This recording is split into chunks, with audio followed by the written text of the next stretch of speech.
Ooh, let's get the show rolling. So, while we wait for everybody to join up, hopefully all the notifications have been sent out. So, good evening everybody. After last night's fiasco, in fact, I think I need to message the groups, or my group, because I let everybody down. And yeah, there was actually no there was no live podcast whatsoever.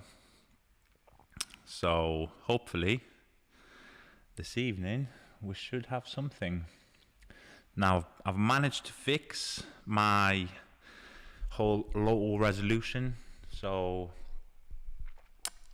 apparently if you click the cogwheel, you should be able to see me in full 1080p. As I said, it was a super simple fix, but in my typical fashion, it never was. So now you can see me in more quality than you did last time. So hopefully the sound's good. The video's good. We will see. So I think that's better if I just move it slightly more away like this. Perfect. So how's everybody doing? While I post in the group, let more people join up, formulate some questions for me. That'll be amazing. So the whole purpose of today's podcast is to, as always, give you an update. I haven't done it for a couple of weeks now because we've been super busy, and as much as I would have loved to do a podcast, it was an absolute nightmare recently for us. Absolute nightmare. We are kind of going 157% and we're starting to run out of gas in our bodies. So now I've managed to recover a little bit and we're good, hopefully. It's been a hectic week, which obviously I will update you. And I have 1080p. Boom, Callum, thank you so much. But yes, me and Kelly have recovered. The team have slightly recovered as well. And hopefully now we should be back on track. The preparation for Black Friday 2021, see, I even forgot what year it is fully on track. So anyway, right, let's have a look how many views we've got on. Nice. Got people in, people chatting. That's exactly what you want to hear. So what's been happening in the life of YumCars in the car care world? I hate using that word, car care.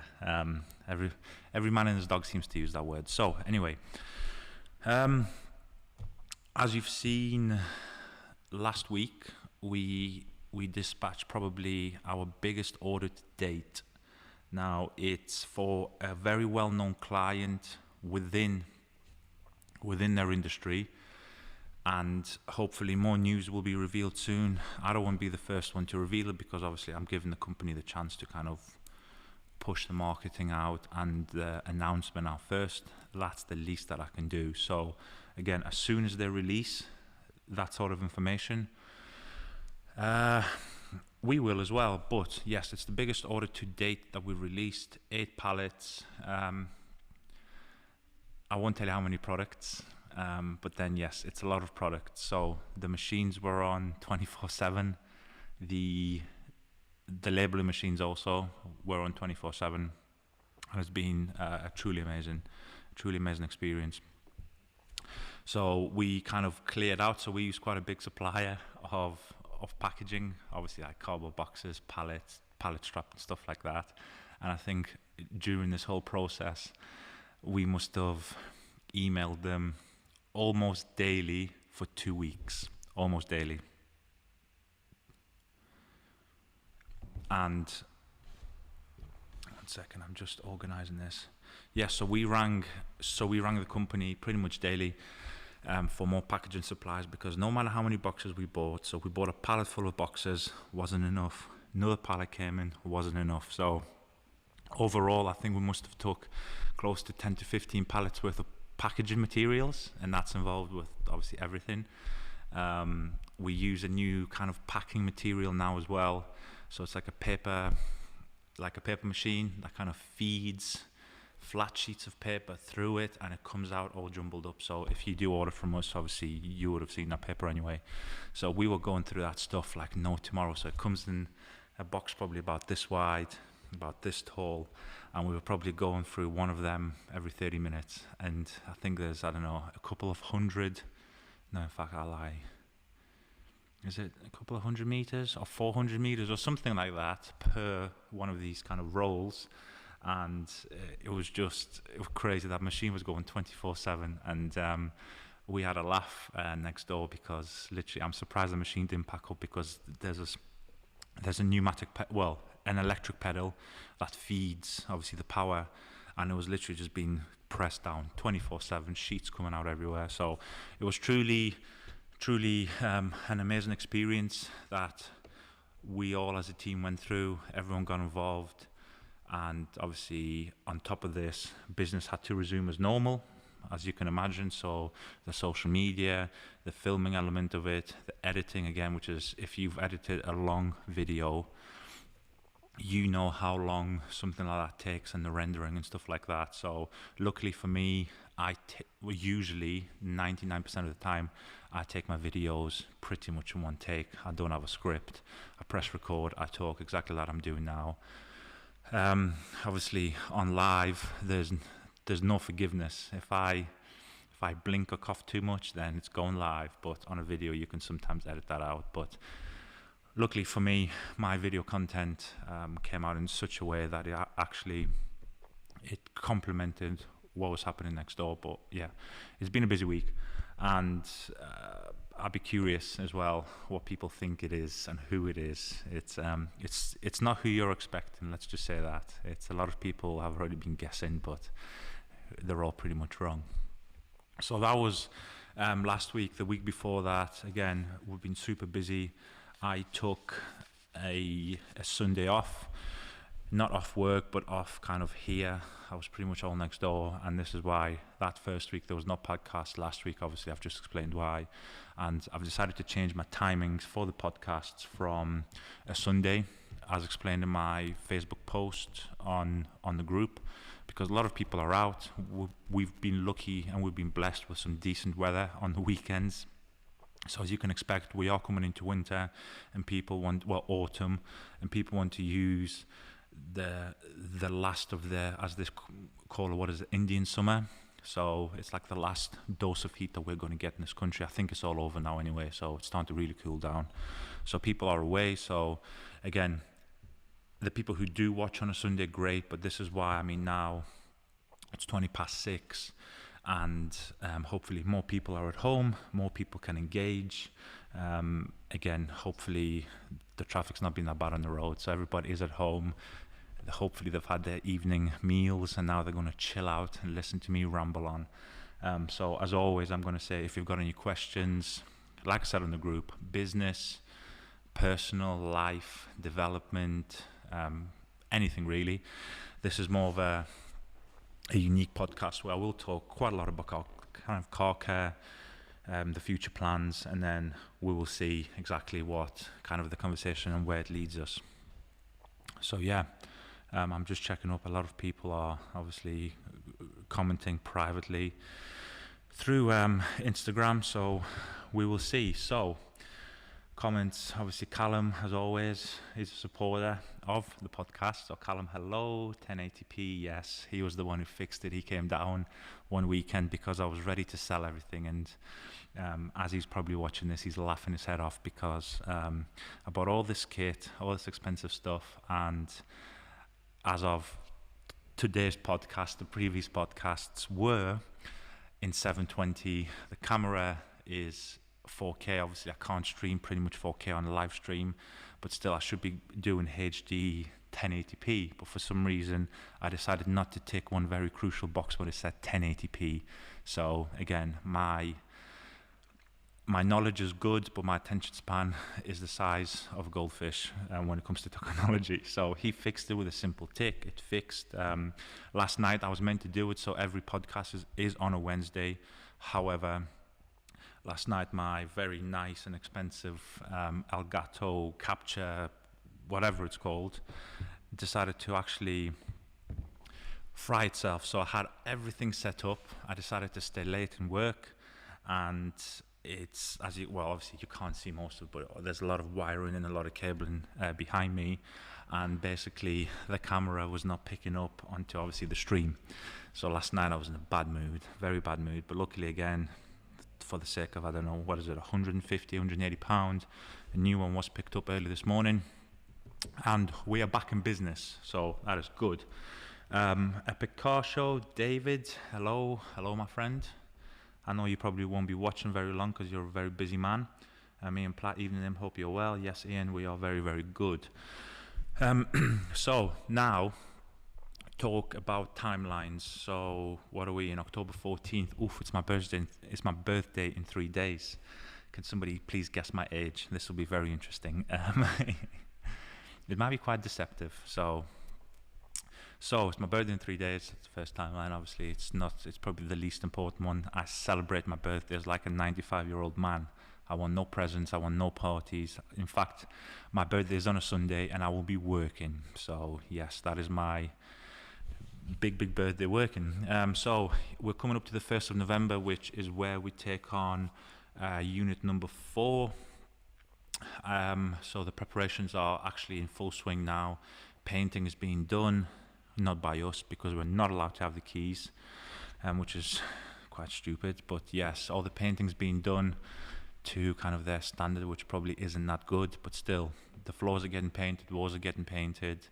There's actually a really nice office there that's been left up for us, which has all been painted. It's got like it's 50-50 glass and 50-50 plasterboard, which is obviously all painted up white and stuff like that, so it's nice.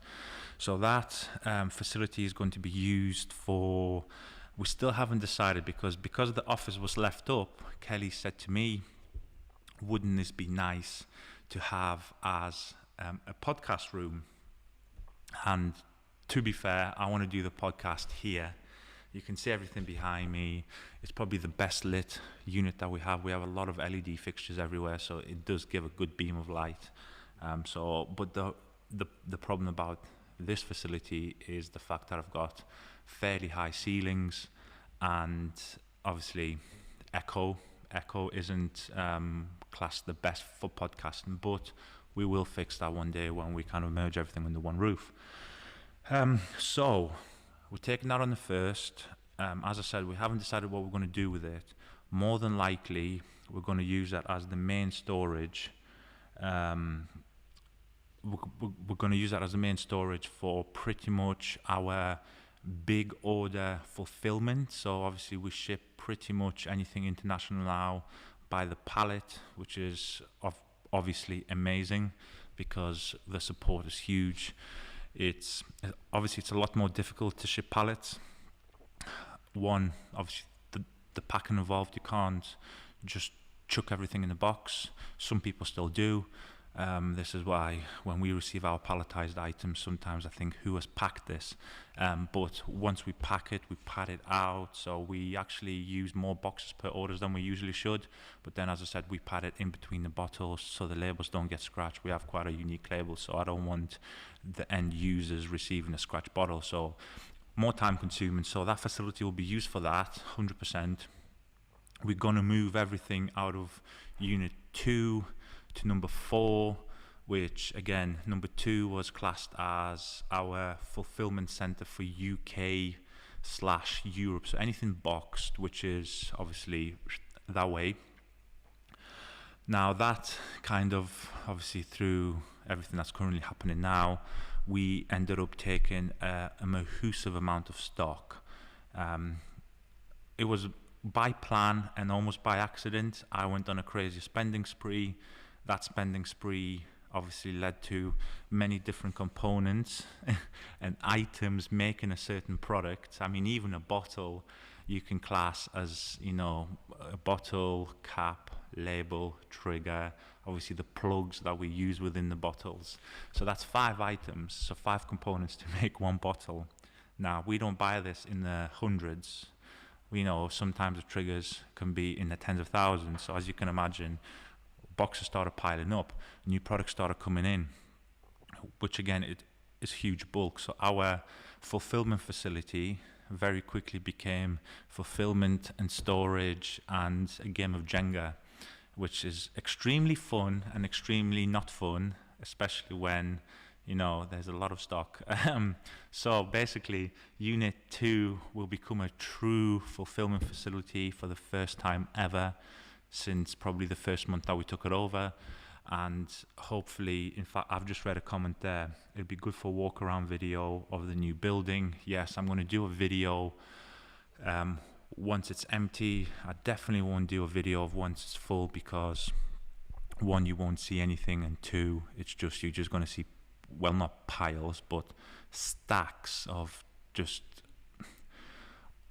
undeveloped stock, if you know what I mean, because we obviously do everything in house. Do you really want to see 95 million rolls of PTFE tape and then 1,000 quarter-inch plugs? Like, you wouldn't want to see that. But what you will see is potentially a walk around of Unit 2, where we do all the building. So basically, the guns, for example, we take the guns completely naked. That's the way I want it. On the first batch, we took, I think, 1% of the guns completely assembled for us, and I didn't like the way they were assembled. A few of the guns were developing leaks, obviously, because I water test the guns anyway. So when we plugged the quick release guns into our Kranzel kind of test machine, some were developing leaks on the inlet, so the 3/8 plug, on the outlet, on the coupler. So it's a huge nightmare to fix that, because again, if they use glue or liquid PTFE or anything like that, or Loctite even, it could be extremely hard to undo a gun as carefully as you can. So that was a trial. So at least it was like 20 guns or 30 guns or whatever it was. So we fixed that fairly easily. So from now on, the last probably year and a half, we've been taking everything super naked, and I've built it, the team have built it, which actually is a good thing, because we get to inspect the parts a lot more closer, because we actually handle it a lot more times than you would if something is completely done for you, as you naturally can. So we build the guns, the lances, nozzle assemblies, and the pressure washer packages. So again, the pressure washer packages were never assembled, because obviously there's a few different parts from different suppliers that we obviously only can hold. So that's always been done in-house. So hopefully you can see how some of the guns are made. Some guns can be more complex than others, especially the ultimate line of guns. So yeah, you can have a look at the walk around potentially there. We can do, once we actually sort everything out and put more shelving in when necessary, because right now in there we've got probably two rows of pallet racking, and probably 8 rows, 10 rows maybe, of just probably 10-foot shelving as well. But once we clear the stock into obviously the holding facility, then we can probably have 50 10-foot shelves, more pallet racking, and you can actually see the true kind of growth of, one, the stock, and two, exactly what's involved in kind of maintaining that stock. So I'm going to answer that question. When will you do 1 litre products? We will never do 1 litre products. I say never, but 99% sure we'll never do a 1 litre product, because we are, obviously you can't see this, but obviously that's going to come up later in the video with the updates. But the 5 litres, the final piece of the puzzle was approved 2 days ago, I believe.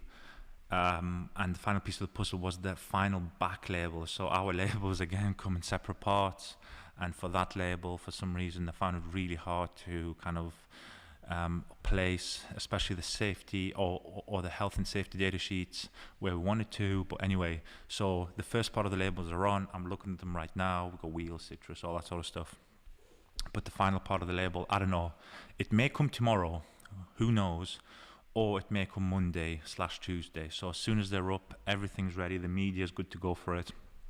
So 1 litre products, I don't see where that would fit in currently. In a year's, 5 years time, who knows? I may have looked back on this podcast and said, you know what, it's, maybe we will introduce it, but in the foreseeable future, there's no way that we're going to be kind of doing it. Nick washed my car this week and really went to town, and wow, I'm so in love with all the line of products. Michael, thank you so much. I really appreciate it. Let me know what you used. I'm curious. If you're still here and you're still watching, let me know what you used.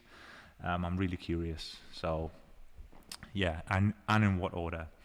But again, for the people who are watching, ask as many questions. Again, I'm here. I'm an open book. Ask me whatever you need.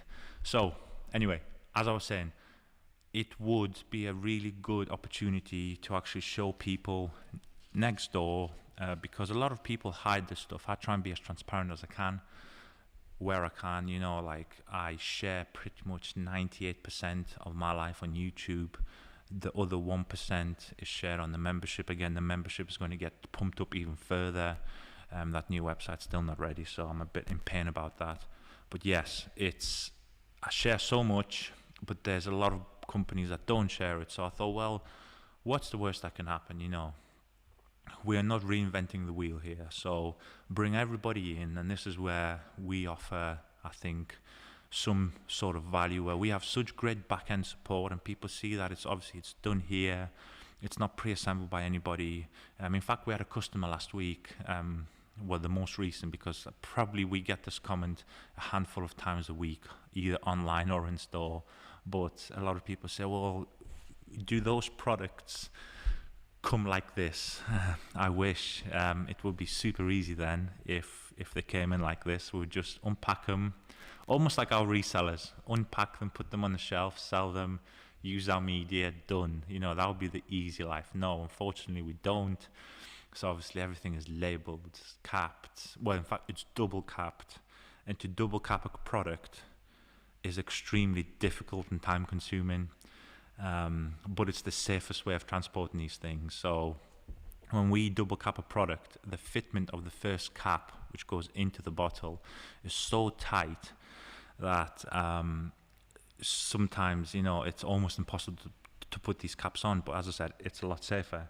But a lot of people would like to see what goes in the inner workings. Of course, I'm not going to film the meeting with our accountant or film a conversation on the phone with a very important supplier, because at the end of the day, some things need to remain obviously confidential. But pretty much everything apart from that, I'm going to try and attempt and kind of shoot. I've got a vlogging camera right here. In fact, this was not intended, but I was moving it. So I've got a really good vlogging camera, really high quality 4K. So this, in fact, I shot most of the Lupo disaster detail. In fact, the GTI is right behind me. It's a shame the camera was not facing on the way. It's looking sweet. I've been filming more YouTube in here today. But yeah, with this camera is going to go everywhere with me, and I'm going to kind of ramp up the whole YouTube evolution of my version of filming. My version is slightly different to most other people's versions. People may get bored.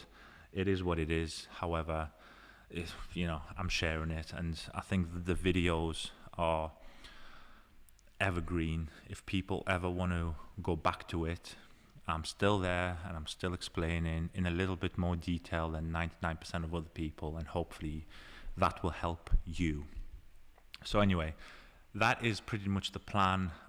It's going to be a heavy move for us, because if only you could see. In fact, we were expecting a huge delivery today, never ended up coming.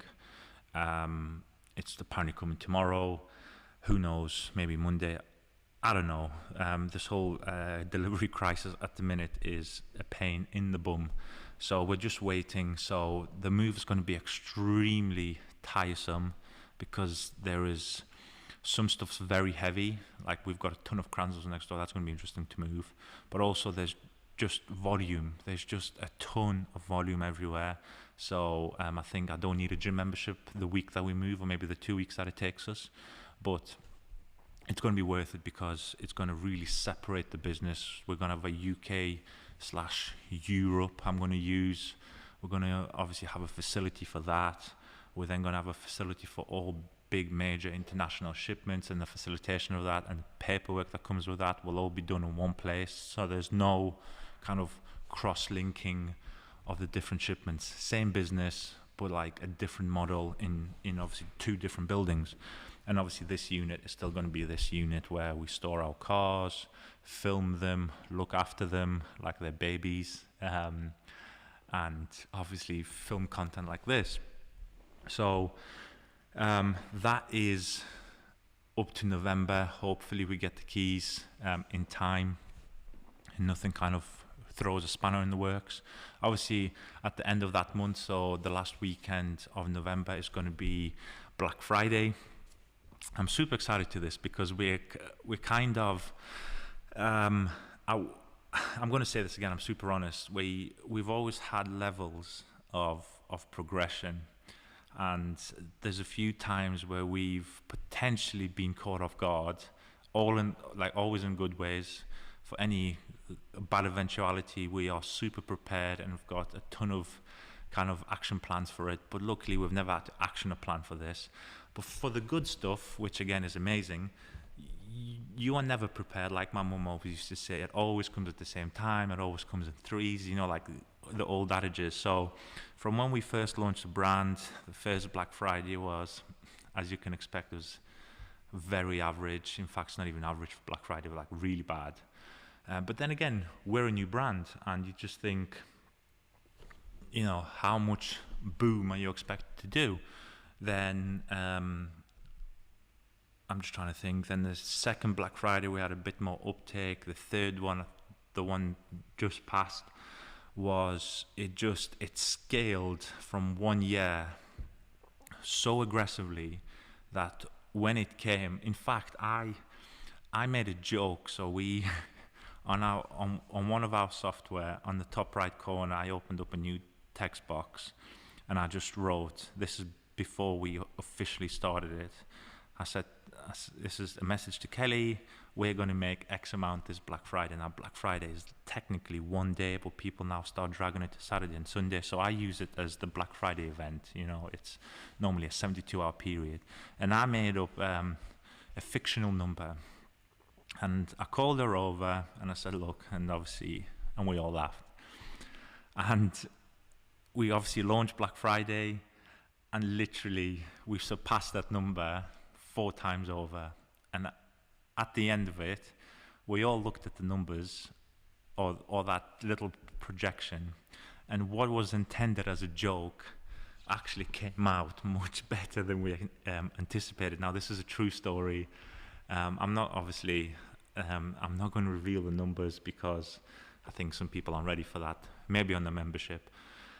And this is why we started preparing. In fact, we started preparing for Black Friday in January of this year, right? So 2021 January, we pretty much started prepping for Black Friday. We started ordering special items in because we know, obviously, shipping times, if there's anything going to happen. Obviously, luckily we did, because again, the driver shortage happened 7 months after we first started. So I would never plan for it, but then again, perfect planning actually helped us in this case, and we're starting to facilitate more and more stock for Black Friday because we hold a ton of stock. So when you see the video next door, as and when that video happens, I'm not going to make a timeline for it, but when you see it, just remember this, we hold a ton of stock. But when it comes to Black Friday, we thought we had a ton of stock, and we did, and we cleared it so aggressively that it was unbelievable. So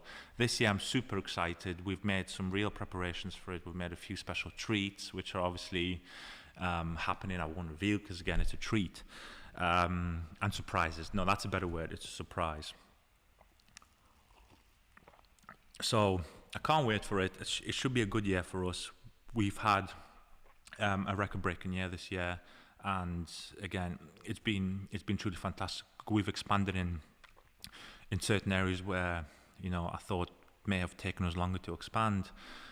Again, we are an ever-growing brand. It is what it is. Like I always say, you're always growing. So the moment you stop growing is when you should start getting worried. But this year has been really good for us in the business front. That's all I'm going to say. It's been really good in the business front. And I'm super excited for Black Friday and the whole Christmas thing. Next Christmas we're starting to plan for probably on the 26th of December.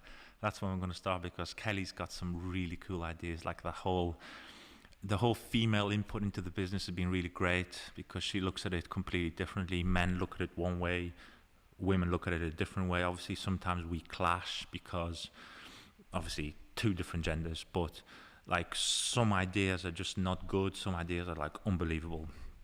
So hopefully on the podcast of next year, we could be talking about some super cool things. Now, there's been a few questions pop up in the chat, so let's have a look what we can do. Hey Nick, this is Joe Wells. Hey Joe, how you doing? So something I've always wondered, why did you start YumCars? What did you do previously? Well, I'll answer what did we do previously. We're both me and Kelly are ex-military, so I think we've got, how much did you count it up to last time? 17 years combined between me and Kelly. We've both served operational fighting tours in Afghanistan. Kelly in Helmand province, which again, if you watch the news, Helmand was an absolute nightmare, as obviously that's where pretty much 97% of the casualties happen, if not more. So obviously she served there. I served in the north, so in Kabul. I saw some things and she saw some things, so I'll just leave it at that. It was really kind of, that's probably, I know this sounds weird to normal people, and I thought this was weird to me, and I never thought I'd say this, but at the time I didn't think it, but looking back on it now, that's probably the best time in the military that I was kind of doing. I was out there, and I got to see some amazing things. I got to see some amazing people, and it was just, it was an experience. When I came home, it's called R&R, so rest and recuperation, and I flew into Camp Bastion. So obviously, if you're well read or even half well read on the conflict, Camp Bastion was the main kind of operating home base in Helmand.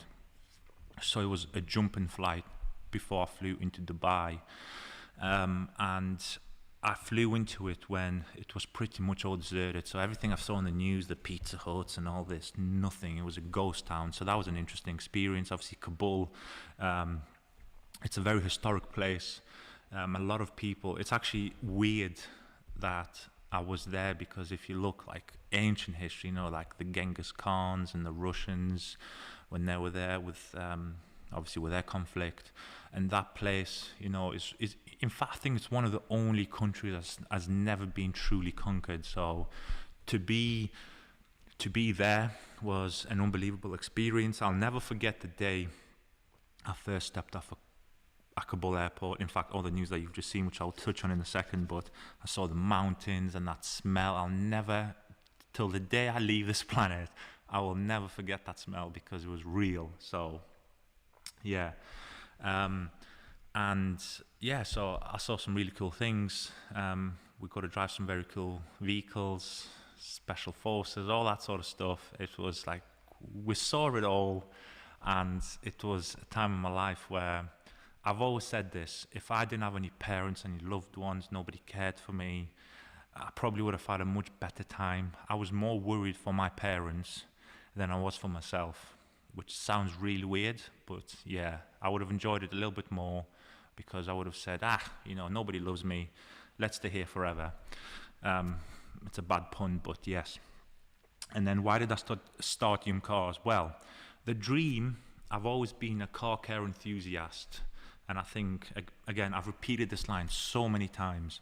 I've bought so many products, and I mean, I've probably got the largest collection of detailing products in the world. I can bar car care resellers, obviously. I've tried pretty much the top 100 brands 3 times over, maybe 4 times, and I always say this, but I used to just buy, I mean, probably every week, every other day. I can't remember the timeline, but I've tried everything, and I've always thought, because I've got a special way of thinking about this. You know, like I analyze things almost to a fault even now, you know, even with our product line. I analyze so much that sometimes I've overanalyzed the product not into existence. There's some products that don't exist because I've just completely killed it. So I've always thought, well, I've got a special kind of way of thinking. What happens if I put that special way of thinking and a good investment behind me and just use the whole I want the best mantra? That's why, I mean, I get called out on social media so often.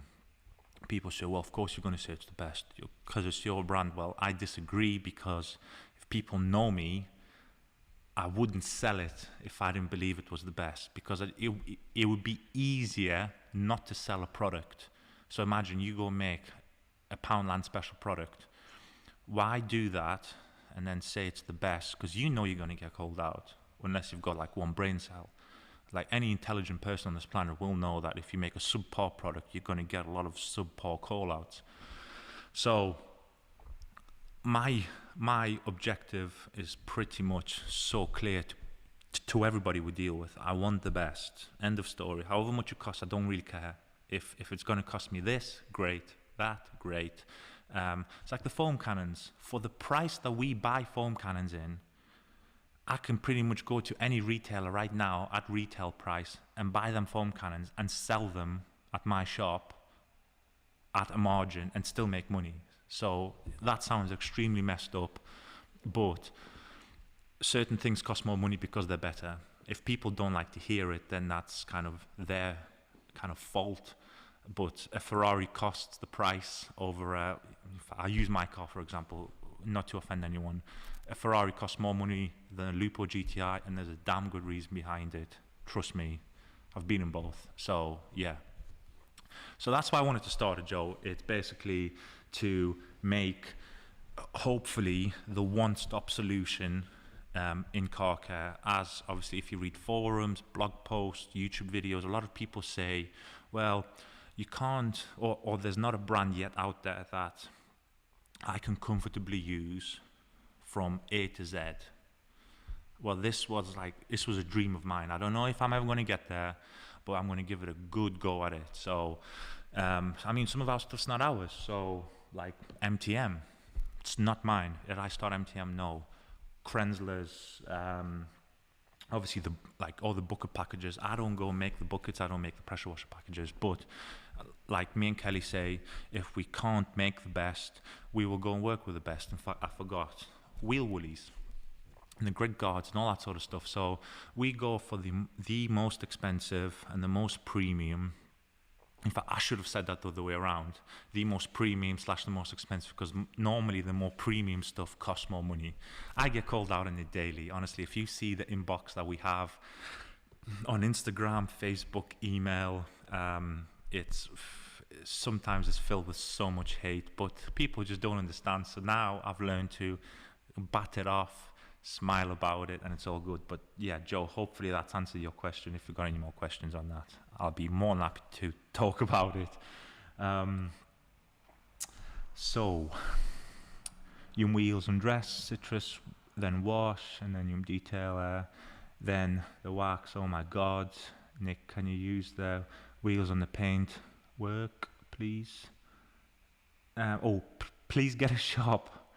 I will be there, and a shop close to Heathrow. Cool. Oh, and dress V2. Oh my god, wow. So yeah, I would actually, to change your method slightly, I wouldn't use detail spray and then wax, because you're actually putting a product which is extremely slick before something that is designed to bond as best as possible. So I would kind of change that around, wax it first, maintain with detail spray.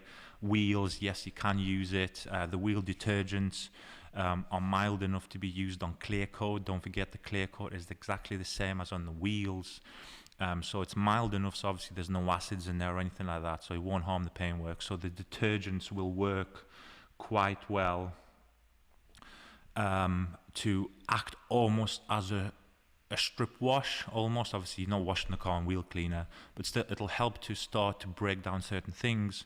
And then the fallout ingredients and agents will obviously do the one job that they're designed to do. Anything embedded, anything that's landed on your paint, the same as on the wheels, will obviously be softened, dissolved, and on the pressure rinse it's all going to get kind of gone. So yes, we use it. I recommend it 100%.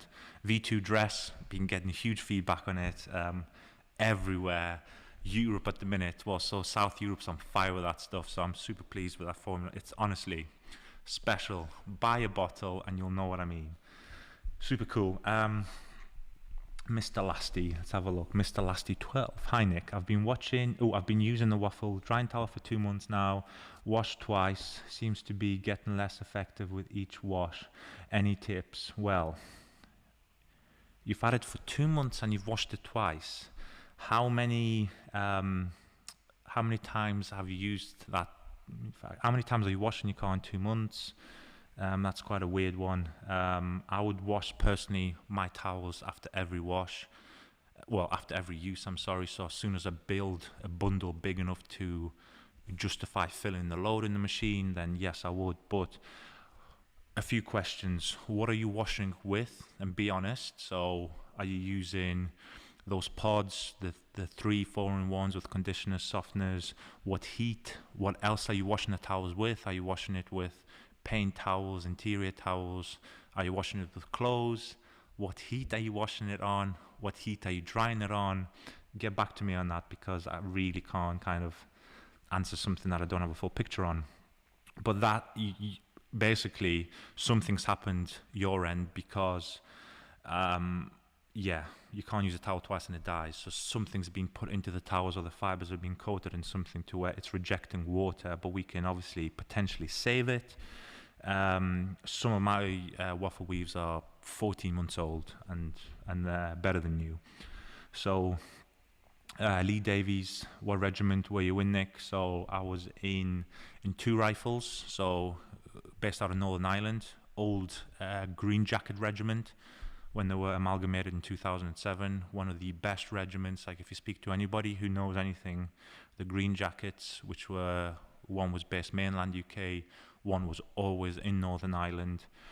One of the best, most respected regiments in the British Army at the time, but then obviously they amalgamated, but still 2 rifles remained a Green Jacket heavy regiment. So all the senior people in there were all old school. So I got taught by some of the best, basically. So in fact, my mum, she met one of my training corporals in Catterick, so North Yorkshire, who was an old school Green Jacket. He's I don't know, he's probably in the special forces now. He's like a little man. He's probably no higher than this desk, very thin, but honestly he's one of the few people that I'm scared of. His eyes, he's done, I think he did 2 tours of Iraq, 3 tours of Afghanistan, in Helmand province. He did, I think, is it Serbia or Bosnia? No, that's it. So he's been to some hellish war zones, which it makes you shiver really. But yeah, he trained me. He was my little platoon corporal. So yeah, I remember him. His name was Mark Shaw. I'll never forget that name. And if I ever see him again, I'll shake his hand and buy him a drink. But yeah, that's the regiment I was in, Lee. How can you clean the hex grip from the wax and the wheel one, please? So that's Michael Brett. So the wheel one, I would the tire one, I'm sorry. The tire one I would just leave it upside down so it's resting on the handle. Let it air out. You should probably get 6 to 9 months out of the applicator. In terms of the wax ones, again, put them in the washing machine for as long as possible. Use a quality detergent, and yeah, I've had some wax applicators for 3-4 years and they're still going strong. So let's have a look.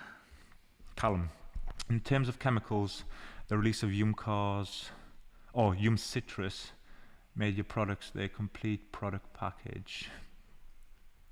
That's my dad ringing me. So in terms of chemicals, the release of Yum Citrus made your products my complete product range. So I highly appreciate that, Callum. Yeah, Yum Citrus was something that we were lagging in, and it took a long time to develop. We had the opportunity to a lot earlier in the time frame to release what everybody else was releasing, and we sampled it, and it wasn't cutting the bacon for me. Like, why put something on your car that only really works if it's super protected and there's not 50 flies on the front end, there's only 3, and there was all these prerequisites for that style of product to work. And like I proudly say on the website, we've tested raw contents of quite a lot of the heavy hitting kind of citrus pre-washers. Now, what really shocked me was how low concentration it was, and I know why. I totally understand. It's the price per liter, and everything in the industry has to be a certain price, and this is why we get called out all the time. So a certain product has to be upwards of X. Why? Like, I do not understand this. If something's going to cost you 30-40% more, well, charge 30-40% more on the top end. That's just the way it works, right? If you buy a house and you renovate it and you put 50 grand into a house, you're going to sell the house for the same price? I pretty much doubt it. So why does every other industry work with common sense? This industry, people are just trying to compete with each other. And competition's good, but I think it should not be competition on price. It should be competition on quality. Now, there's a big difference, and a lot of people disagree with me, but I will use that whole kind of phrase I've just said right to my deathbed. It's, just compete on quality. In fact, I think it's easier because a few of our friends who have huge businesses, and a few of our clients who have huge businesses, I pick their brains from time to time. I never lie about that, because at the end of the day, surround yourself with people who are more successful than you. That's the way life works in any industry, by the way, or any walk of life. If you want to be clever, go and surround yourself with an astrophysician. Trust me, you'll be a lot more clever after a year with him. Nobody can disagree with that point. And we speak to a lot of these people, and some of these clients that we have, friends, now they've become, I can give you one example. He imports, I won't tell you what type of business he does, but he's doing in the region of 10 to 12 million pound turnover every month, depending on the time of year. So, and I always pick his brains because he's high volume business. And he told me about margins. He said, if you compete with people on price, somebody will always come in and undercut you like a bigger fish. So, people like, I'll give an example, Amazon. This is the perfect example. If you're a corner store, or you're, PC World even. PC World are huge. Amazon can come in, click their fingers, and underprice an iMac by 10%. In terms of iMacs, that's a lot of money, 10%. And they will undercut everybody in the industry, bang, gone. So rather than competing on margins, I compete on quality. And in fact, it's really cool because there's not that much competition, because not many people want quality or want to manufacture quality. So because something costs more, but it's, in fact, I'll give you an example. You can get a brass outlet coupler on the gun, so the 1/4 inch. You can get a brass one, right? Our ultimate coupler is in the region of 80 to 90 times, and I kid you not, 80, 90 times more expensive.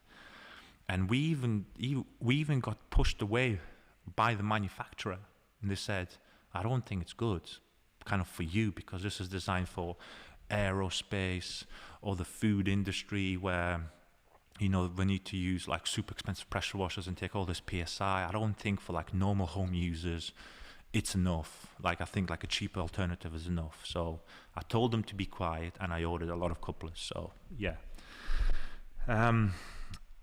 But yeah, Callum, that was a long-winded uh, reason as to the reasons of citrus.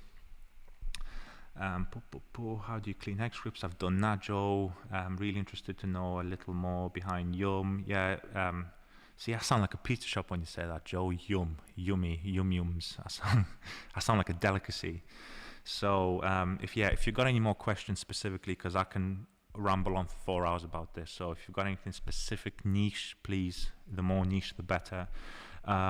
Sophie Hope, hello, Sophie. We had. God, I need my glasses on. I'm becoming blind in my age. Washed after each use. Trying others out too. 30 degrees on their own. Powder detergent, no softener. Powder.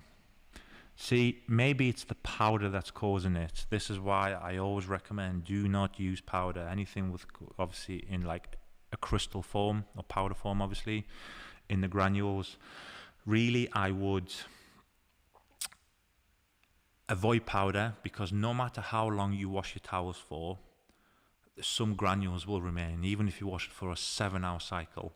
So, because towels tend to hold, so obviously microfiber is designed to pick up things, so it's not just product water that it's designed to pick up, it's designed to pick other stuff up. So that's why lint, some towels really struggle with lint, because they just grab on and they don't let go. So you may potentially have clogged up your fibers with with some potential powder detergent. So what I would recommend is, every time, we've had a lot of people kill towels through either ignorance or kind of miseducation, because people think, oh, I can wash towels like normal clothes, which actually is not the case.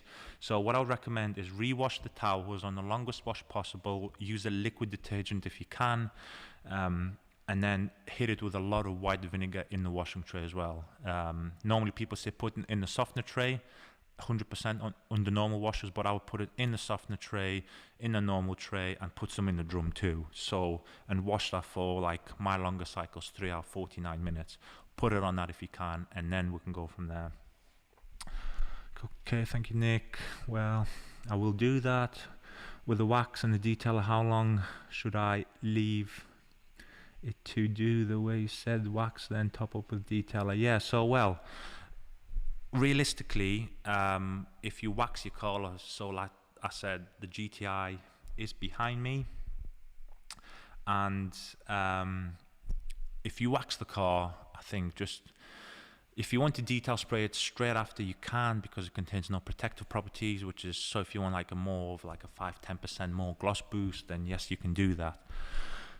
However, if you want the ultimate, what I think is, or the way I do it anyway, is wax your car. If you use ceramic, it's the same method. So leave it, go and drive it, enjoy it. The next time you wash your car, so usually I would recommend a weekly wash, but let's say next week you go and wash your car, and then you use the detail spray as a drying aid. In fact, it is due to come out, the video on the detail spray as a drying aid, either this week or over the weekend / early next week. So keep your eyes peeled for that one. It's such a good product as a drying aid, and you will see it on video. It is an unbelievable product. So that's how you maintain it. So I wouldn't kind of overload the panels too much, because you can actually sometimes put too much product. You are not in this category actually of overloading, because some people put 14 layers of sealant, 6 layers of wax, and then 40 coats of detail spray on top, when it's in fact not doing much. In your case, you would just kind of obviously just waxing it, and if you want the gloss boost, detail spray it immediately, just go around it. I like to use the detail spray after waxing stages, only because when you spray a detail spray, try this, wax the whole car, wipe, but then leave a little area of wax on purpose, and then go and spray detail spray on it. The detail spray will highlight an uneven area of coverage of some sort, in this case your wax. So this is why I personally go around the car, the windows. If I've missed something, if there's a streak, it'll get it. If you've forgot to wipe even a little bit of wax, it will highlight it. So it's a good trick. Right. Good evening, Nick. Can't speak today. The Savage Garage. James, my friend, how are you? Hope you're enjoying the new car. Michael Brett, non-bio, yeah, it doesn't really matter if it's, in your case, obviously non-bio is 100% recommended, but what I mean by it doesn't matter, the powder, I think it's what's causing your issues. So follow the steps, so rewind the video when it obviously gets uploaded to the normal channel, and then try that. What hobbies do you have in what I imagine is very limited limited time or limited spare time that has nothing to do with YumCars or cars?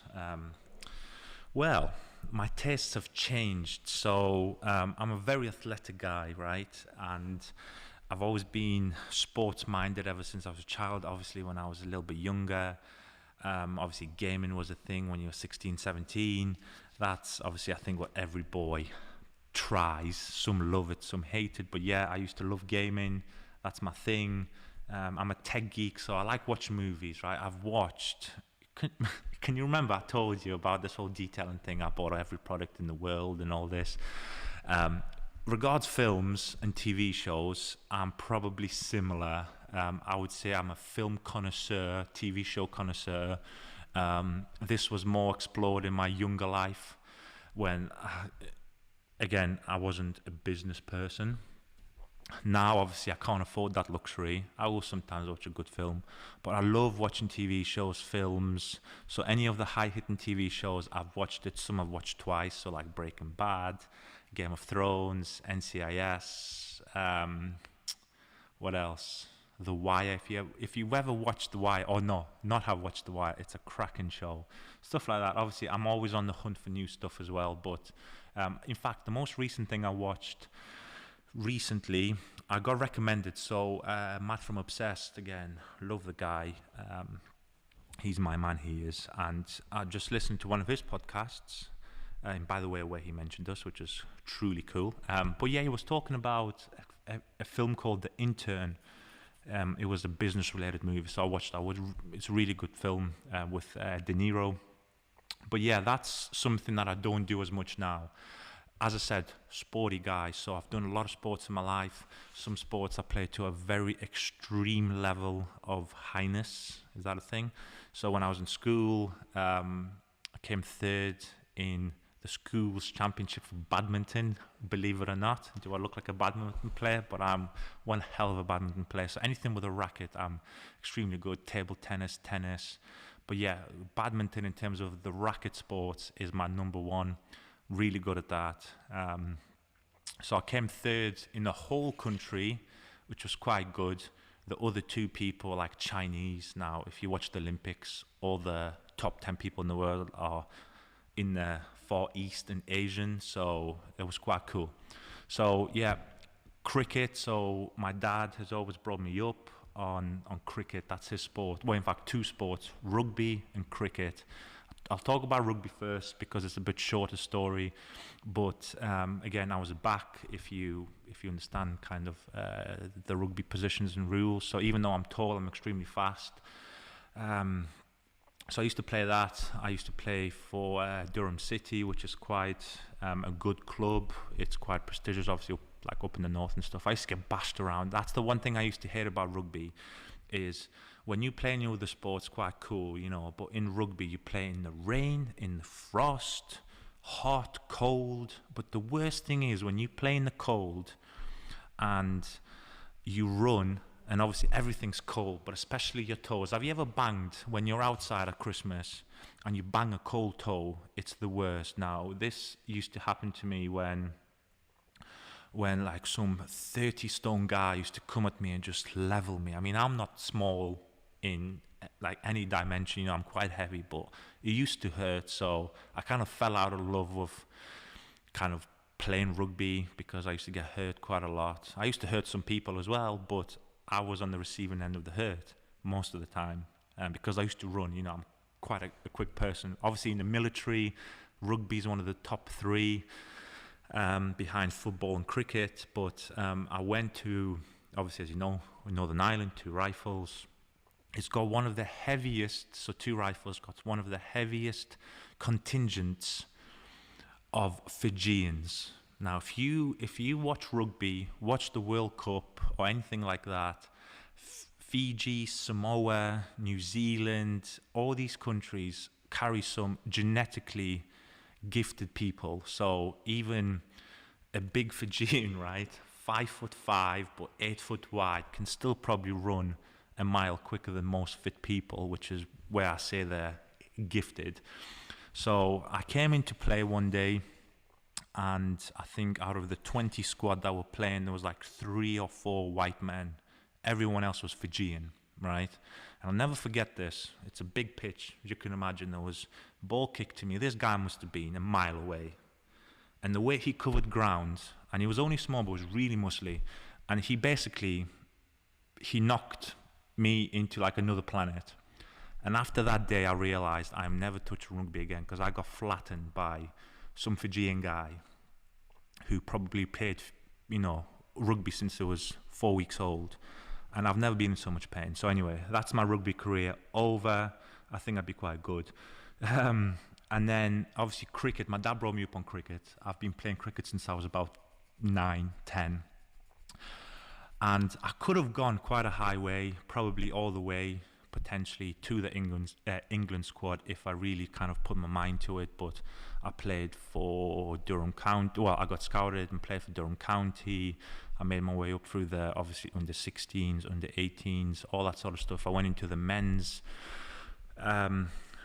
teams. And then when I was a child, so probably about 15, 16, we won a competition. So there was like a tri-county competition.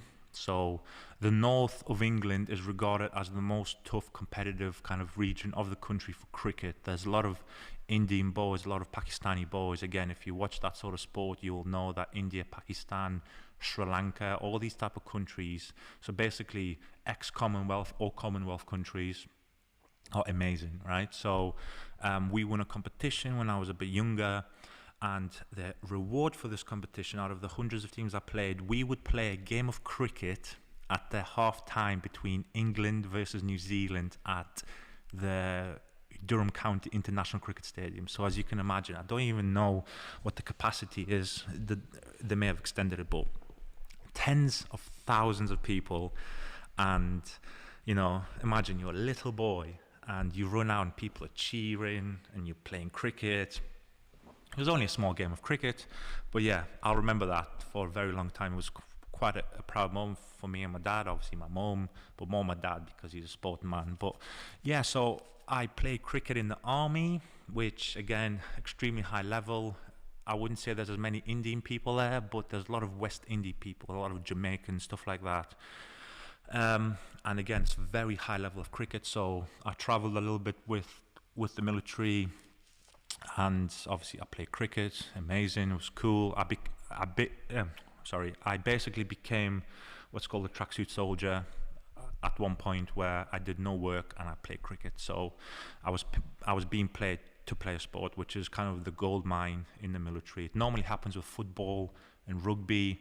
Obviously, if you watch, I wish Kelly was here, I can't remember what it's called. It's basically, it's Army versus Navy at Twickenham, obviously, a huge, famous stadium, but those people who are tracksuit soldiers, they don't work. They literally just play, sleep, eat, kind of their sport. So I play a little bit of cricket, so I gave it up. But the good news, I'm leading to a finale here.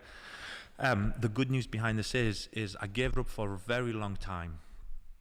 And I was, in the last 12, 18 months, I've been talking to Kelly and I said, look, I miss playing cricket, it's quite a cool game. I just happen to be very good at it. So I'm going to look to play. Obviously, I moved into the East Midlands. I know nobody. I've got no connection. So I've had to start from scratch. And recently, I met a guy in the gym and I heard them talking about cricket. I didn't mean to eavesdrop, but I walked past, I heard the word cricket. And then I approached them, and basically it just happens that literally 100 meters on the main road happens to be quite a big club. And I said, well, I want to play. So I joined towards the tail end of the season. I had a good run actually, so Yeah, in fact, I ended up injuring myself, and my injury's still here. I almost was in a wheelchair. I just pulled my back so badly because I just put so much effort into these things. And yeah, I was at one point I could not walk for about 3 days. It's still there, so I probably need to go and see a chiropractor. But I played. Obviously, the Nets start in January/February. I cannot wait for next year. But the biggest thing that I loved about starting playing a sport again is because ever since I was a child, obviously my family have come from humble upbringings, and obviously my dad tried to support me the best he can. I'm sure everybody who has either been a child in this chat or has got children, you try and support your kids as best you can with the best stuff you can, but obviously this is life. This is 2021. Well, in that case it wasn't, but still now, that you've got to pay your bills. So sometimes when you look at it when you're 80-year-old, some of the things you should have invested in, you didn't, because you invested them in certain other things that in the long term don't really matter, because you only get one go at life. So my dad tried to get me the best kit, but realistically it wasn't the best kit. It was quite good, average, good starting kind of thing. And my dad traveled with me everywhere, and he supported me like, he's a good man. And basically what happened is, when I started playing cricket, I went to a shop locally, and for the first time in a long time for me, from probably when I started this whole car care journey, when I was buying products in 10 years ago and stuff like that, I went into a shop and I just had a blank check. I went in and I said, I want the best. Like, I want the best of everything. And that was one really like a local shop. It was like a husband and wife, probably in their 60s. So I'm supporting their business. Really cool, and to be able to afford the best things, and some of these things are, I kid you not, and no joke, like expensive things. Like, for example, my cricket bat, I'll give you an example, £600 for a piece of wood, right? Obviously the best grade the grade A plus English willow, and it's all done, blah, blah, blah, So I went in and I spent an obscene amount of money in the shop, and it was just really cool. I came in, I was comfortable. I said, I want this, and this. So I bought everything. There was only about 5 games left of the season, but then who cares? You only live once. I had a good run. I knocked my bat in, so I've been in here. Sometimes if you ever see me, probably in June, July, August, you'd see a cricket bat lying around. I'd like be knocking it in and stuff like that. So yeah, but Carl, that was a long explanation, but cricket for me right now is probably the one. Just 1 second. Kelly's just messaged me, so see, soon she's coming on this podcast, and you can really ask us some interesting questions. So yes, Sophie Hope. We've always used the detail as a drying aid. We find it hard work drying without it. Haha, yes. It's an unbelievable product. Like I always say, if you're doing a full decon wash and you kind of strip in the car and the whole car's flat with water, then yes, don't use the detail spray, because even though it will help you dramatically, that's not what it's designed for, because you want to apply other products, or you're going to polish the car. So yes, but if your car's protected and it's like perfect, and you're just doing that maintenance, because that's the thing. A lot of people hate the process to get to the car to what it is, but once you get it there, it's the best ever. So yes, I'm happy you're enjoying the whole drying aid procedure. A video on how to use it as a drying aid coming up. Joe Wells, I'd recommend to watch Ted Lasso on Apple TV. Matt of Obsessed said it was good on one of his podcasts, so I had to start watching it. Yes, you're a fan of Matt as well, I see, Joe. Yeah, he's a good guy, but I will see. Currently, I've got no time to eat, so I've got no time to watch anything, but yeah. Oh, I think that's Kelly coming in. So, Nick, this is from Michael Brett. Nick, you are the detailing guru. I will definitely try all that you have said, and thank you. I'm no detailing guru. I'm a professional money spender. He's Kelly. So I'm a professional money spender, and you just try all these different things. And the only reason I know quite a lot is the fact that I've spent so much time and effort researching these things, trying it. Some things, honestly, 90% of what I try fails on me. I try different methods. I try mixing products, not mixing products, and it's super hard to sometimes trying to find the best process. But the whole guru, expert, whatever word, I'm definitely not that. I'm just experienced in failing correctly, and you fail enough times, you're going to eventually strike gold, which in this case we have. And I like to educate you guys. So, but yeah, I appreciate it. If you watch, like I always say to people, especially who come in store, but again, sometimes people who really struggle through email and they say, look, I'm starting out, what do you do? I always say, look, if you watch me enough on YouTube, especially some of my longer videos or like the wash and chats, stuff like that, I'm sure that 99% you're going to be there. You may not have it all, because again, sometimes it requires to have certain equipment, but in terms of the process, you'll be 99% there. You've seen the products that we use. Again, I use all my stuff, bar the stuff that I don't manufacture, but then hopefully, again, we'll have the whole spectrum of things to where I can offer you anywhere from machine polishers to waxes and stuff like that. But yeah, hopefully that has answered your question. But yeah, I appreciate the kind words.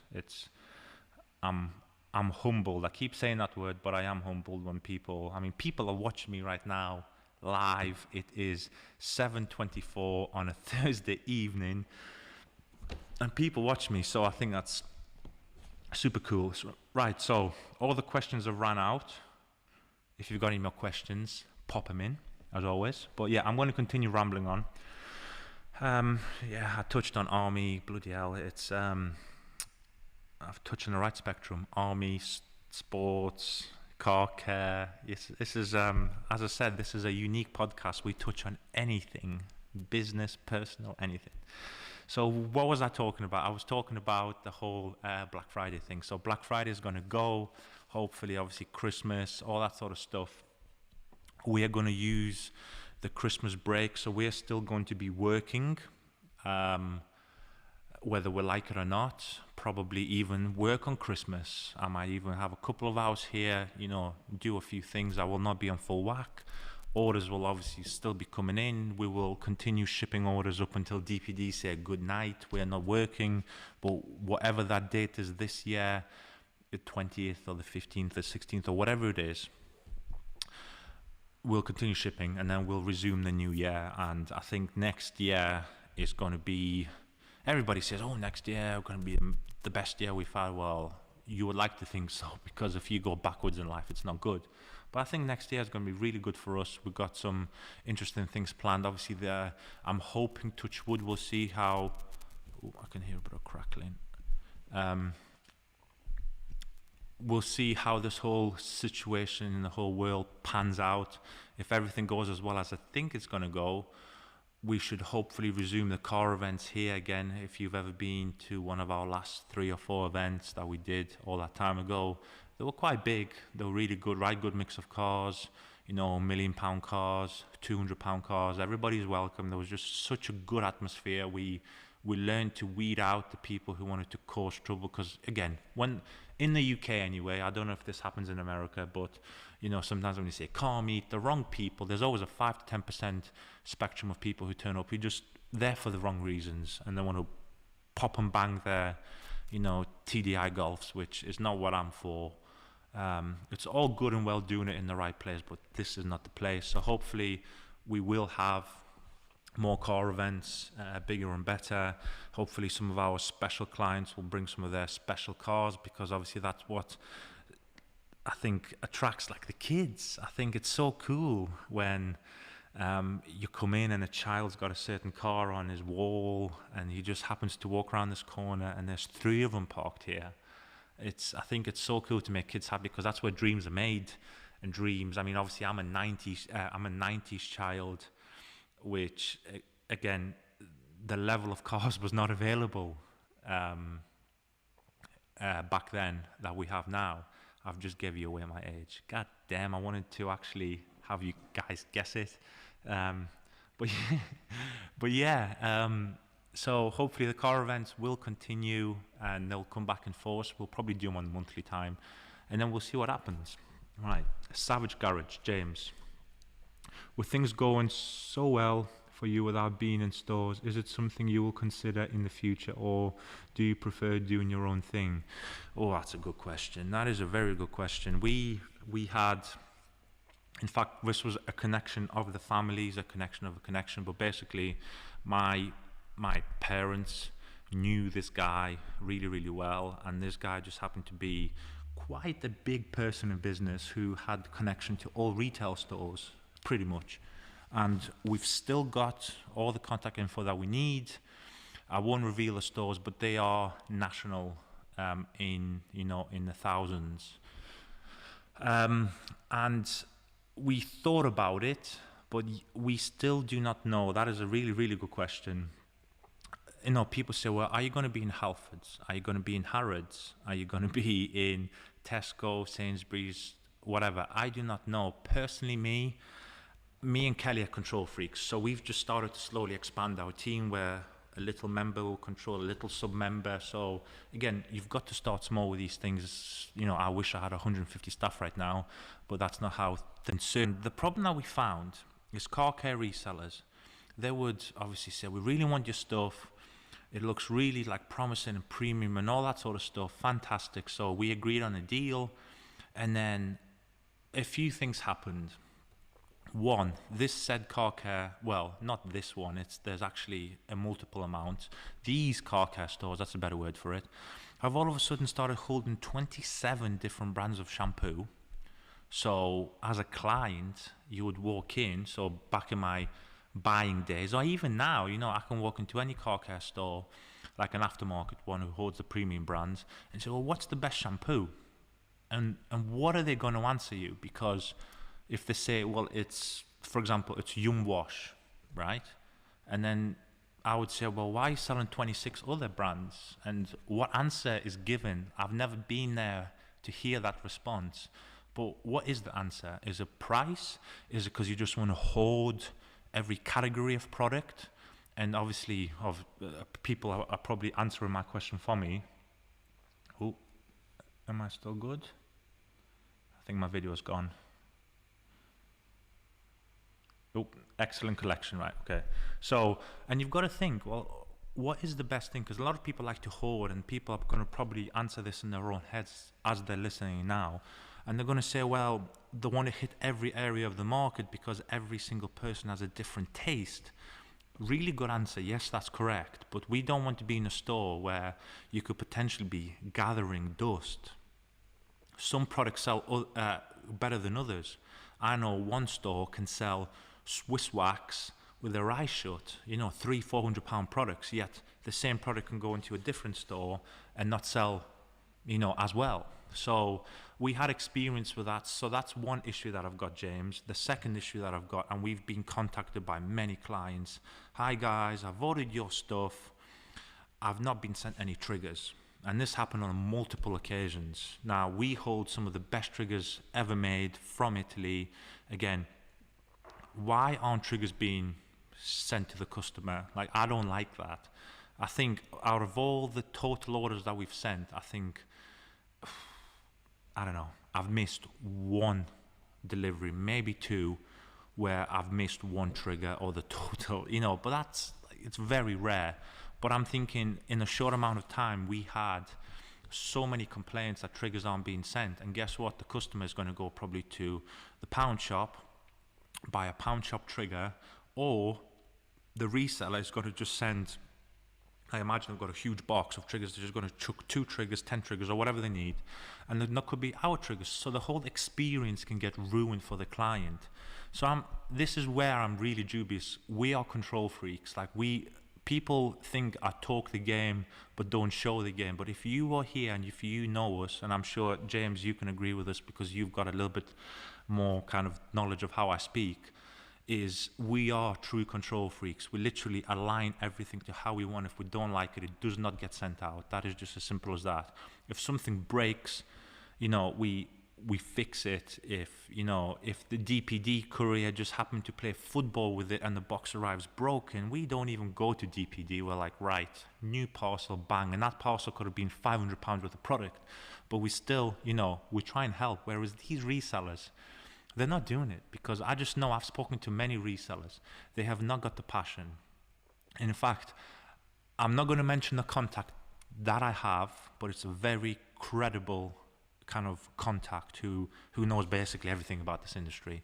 And they said that a lot of people actually don't even want to be in this industry. It just happens to be the in thing. They may make a little bit of money out of it, and after 5 years, 10 years, they're going to sell the shop or sell the online business, and they're going to move on now. See, I don't like that. It's you either do it or you don't do it. So it's a difficult one. Regards to bigger stores,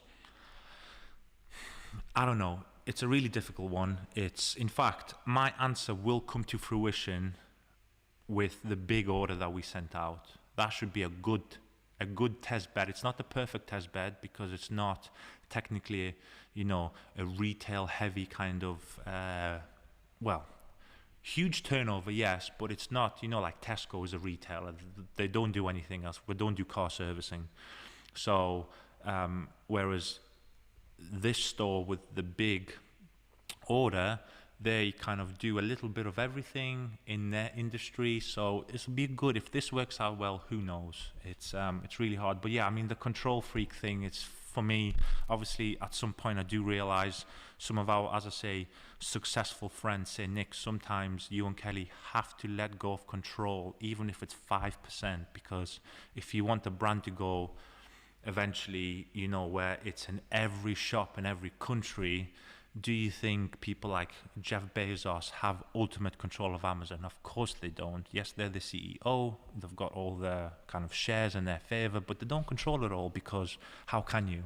So, and as well in the UK, if you live anywhere where it's not the Highlands or an island somewhere like the Isle of Wight, Isle of Man, it's next working day if you order before the cutoff. So who can compete with us? We do it as standard. Nobody has a chance. So if you go and order from another reseller, first of all, they say free shipping over 30 quid. Think about that. It's almost impossible. Well, first of all, it's not free because obviously they're paying for it. So they're losing their margin, which means, are they going to lose their margin with the best courier in the country? Of course they're not. It's just life. So they're going to either Royal Mail it or they're going to Hermes the parcel. So I don't need to go any further with that. Yes, Royal Mail are quite reliable now, but still, it's maybe 2-3 day service. I want you guys, if you order it before the cutoff today, you're getting it tomorrow, unless the van blows up or DPD seem to have some sort of crisis. So in the UK, why do I need a reseller? I can do a much better job than them anyway. And if there is a problem, I know there's resellers. I've had hundreds of customers call me up and say, I've rang a said reseller, I'm not going to mention their name, which, it's actually quite bad, and they do not know technical information, one, about your product and other products, which they're kind of a mass disorder amongst, I think it was 3 brands. And the guy, the owner, the business guy, 3 people in that company didn't know technical information. You should not be a reseller. If you don't know what you're selling, yeah, I feel really passionately about this, especially about my product. Are you going to do more recent wash and chats with all your up-to-date products? Oh, cool. Yeah, 100%. In fact, who's that? Sophie. I filmed a really good wash and chat. In fact, I had a development product in that video as well. And guess what? I edited it. I put it onto YouTube. I went on... When did I upload? Well, my most recent upload, whichever one that was, I think it was IK versus Prezol. That was meant to be the wash and chat. It was a long video and I talked some really good things. Guess what? It's just disappeared. It's not on my hard drive. It's not on the computer hard drive. It's not on the camera. God knows where it's gone. So that was meant to be a wash and chat, but yeah. More getting filmed, don't worry about it. I'm going to try and do a wash and chat maybe. Well, it depends. I'm going to start hopefully pumping out 2, maybe 3 videos a week. Maybe the third video being the live podcast. So 2 videos and obviously 1 podcast. So there should be quite a lot of content coming up. But yeah, maybe I'll do a weekly, bi-weekly, monthly. I'm not sure yet. But yeah, that's on the plan, Sophie. Nick, look behind you. Did all that with Kelly. I'm 43, an HGV driver, and I love keeping my cars and my lorry clean, so I would say you are good at what you do. No, thank you so much. And in fact, who's that? Is that Michael Brett? Yeah. Michael, I know you can't see this, but I've filmed a few segments of videos earlier on the GTI. We've got a bit more GTI content coming up.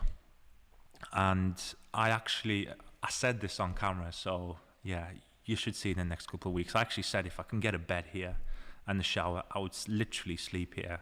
This is the 2.0 version of obviously the HQ, and yeah, it's not perfect. It's still 97% perfect. I'm building something above my air compressor. Air compressor obviously is getting chucked. Well, probably not getting chucked. I'll probably put on the Facebook group, sell it off super cheap, like 50 quid or whatever, but it's quite a big, how many horsepower is that? 8 horsepower, 150 litre tank, all the disconnects to go with it, but I'm going to get a big air compressor.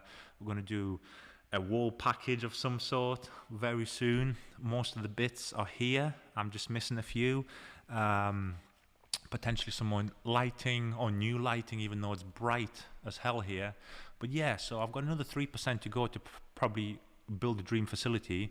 However, obviously the ultimate dream is to put everything under one roof, 30, 50,000 square feet, potentially maybe even bigger, who knows. But this is like literally, I had a couple of girls come in last week and their boyfriends are, like really good customers of ours. They're coming like 2 times a week. And I hope I haven't grassed them up actually, because that's where all the money's going. But even they came in here and I heard them talking and said this is like the dream place. Like if you're a car guy, you can get cars in here. It's warm. I've got obviously TV, so I can listen to, like there's only 4 people I'll ever listen to on YouTube. Pretty much. It's, I wouldn't listen to myself because I talk too much, but you've got like Mad from Obsessed, Ammo and Pan, but a mix of those 3 guys, more Matt because he's kind of in my kind of way of thinking too. He looks at life really weirdly, but in the right weirdness. And I can just literally, I can do whatever I want. I can work on my cars. I was working on my car earlier. I can, I've got a nice now height adjustable desk. I've got everything to wash my stuff with, dry it. Like literally, I could have a bed and I would sleep here. So I appreciate the kind comment. Nobody believes just how much work first went into this, like how much sacrifice and how much it continues. It's financial, it's time kind of investments, all that sort of stuff. This stuff doesn't just drop out the sky, and the banks don't just say, hello sir, would you like 0 interest money, unlimited, here's a blank check. I wish that happened because we'd be 50 years ahead by now. But yeah, hard work, like me and Kelly have sacrificed everything, 20-hour days, no sleep, and hopefully slowly now we're starting to gain some real traction. And yeah, give it a few more years and I think we'll be in a whole different place.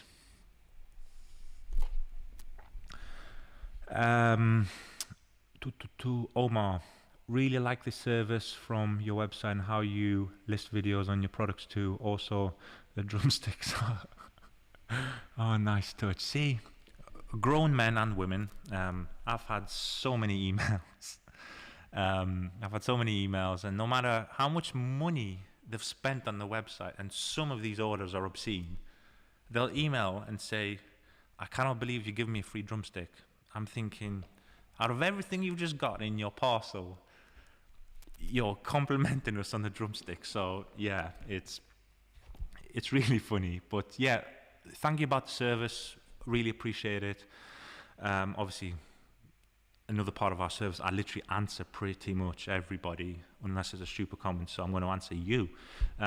Thank you about the service. We've really coached the team to be anal. I'd rather it takes 10 minutes a parcel, but every parcel should come to you.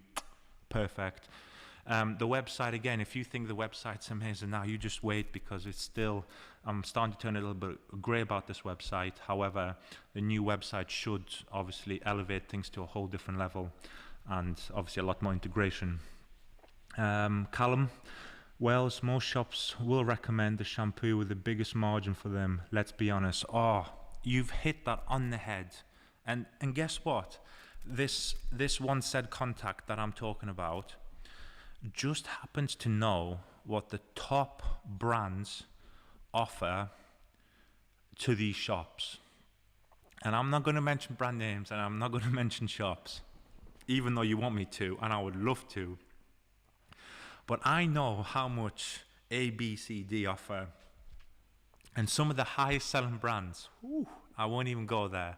It's, yeah, some are so low, like margin-wise, that you wouldn't believe. And I mean, even some high selling brands have like really high margins, but what you said there is bang on. Like, I was in PC World this morning buying this new Camling thing, and I just had a quick look around, because obviously I'm waiting now for this new iMac 20 whatever inch, you know, that M1 chip one. But even though the iMacs are out, I want the big one, so it's going to be here. It's going to be my editing suite.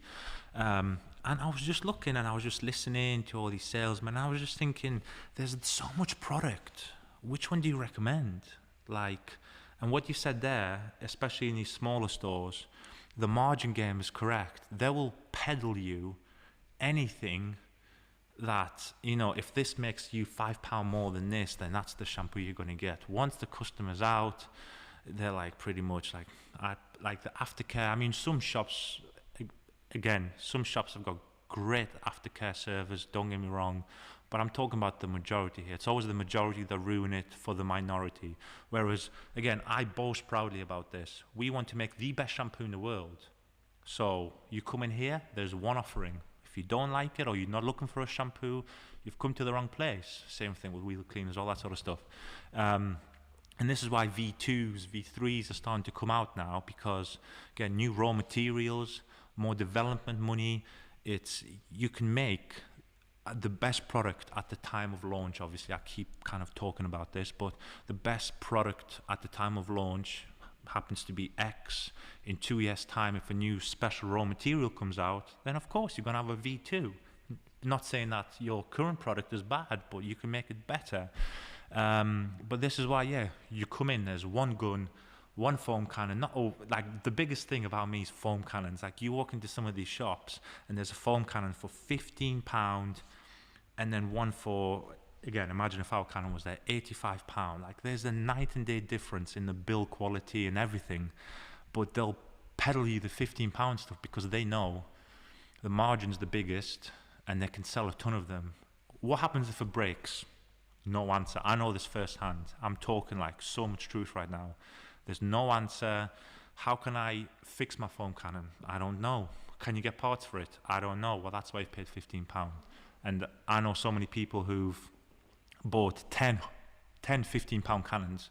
So now they're 150 quid in to when they could have paid half the price, 85 quid. And if a cannon breaks, so for example, some people have been putting acidic wheel cleans through it, it's killed the gauze. Hello, how can I fix my cannon? Blah, blah, blah. Here you go. Here's a filter. Bang. Fixed, you know, for 5 quid, and you're back in business. Whereas these people are chucking the whole thing and buying a new thing. So, yeah, Callum, you hit it on the head there. Anam Hussein at Savage Garage. How you been? Bud, nice to hear from you. Oh, you've got one of your people in here, James. So, San Miguel, Hermes, lol. Yes, you know how, I mean, you've seen the videos circulating about how they kind of dispatch. Try calling any of the countries, you can never get through to anyone. Yeah, it's a shame, absolute shame. Andrew Kendall, Eden fella, new to the channel. Nice to see the detail and passion in the UK.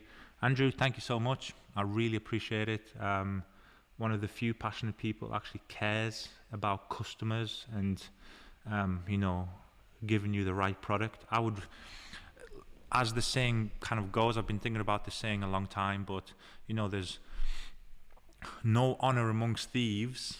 Obviously, you've heard that ever since you were a child, but if you're going to do it, then I'm going to do it. But at least, I'm going to give you an kind of messed with product, no adulterants. I want to try and give you the most kind of complete solution. So if you pay a couple of quid more for it, then so be it. A couple of quid is what a Big Mac meal is going to last you, months. These products last months, not days. So if you can afford to go and buy a bottle of gin and go and tank it in a Friday night for 35 quid, you can afford to go and buy, I don't know, a bottle of shampoo or detail spray that's going to last you 6 to 8 weeks. So yeah, at least, I'm honest, I wear my heart too much on the sleeve, and that's where, I get affected by the comments. I'm just too passionate for this. The industry is what it is.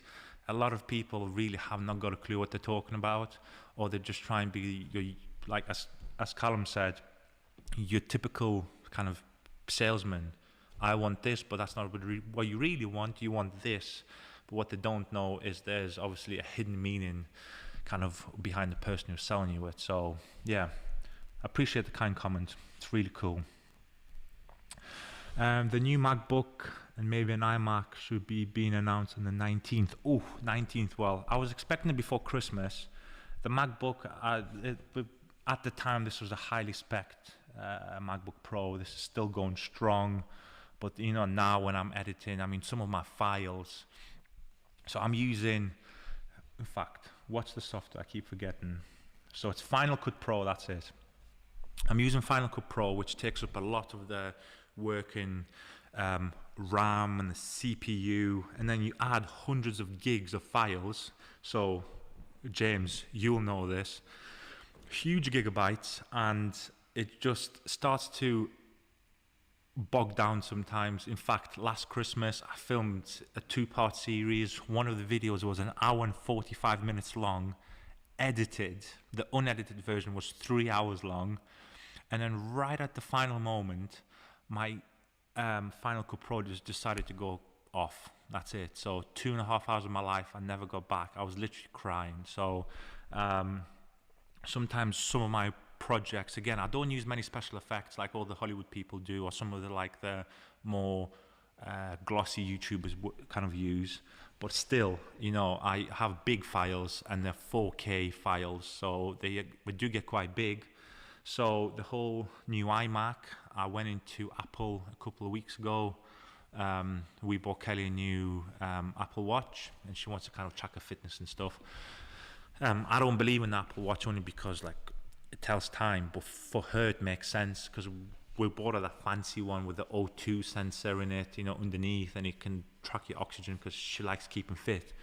So it made sense to go and buy it. So I talked to one of the sales guys, and obviously I was a bit worried, is it going to have enough speed and all this? But from what I know, even though the maximum storage capacity looks fairly small, the whole integrated cores, the way that works actually makes it. So we've got a very high spec iMac next door, and we use it for everything. It's got all the maximum rammage, all that sort of stuff. Very expensive, but apparently, obviously, it's a tenth of the price technically, the new iMacs, but they have 3 times the performance. They've done something weird with this new chip, so I'm looking forward to it. Hopefully there'll be one there. This is the reason why I bought the height adjustable desk, so I can work and obviously people can come in and I don't have to be kind of on the laptop. Before you even thought about making your own brand, did you have a go-to company that you used on your cars? Yes, James, easy answer, Tesco's own range. Their wash and wax is unbelievable. No, I'm lying there. That's the biggest lie I've ever told in this podcast.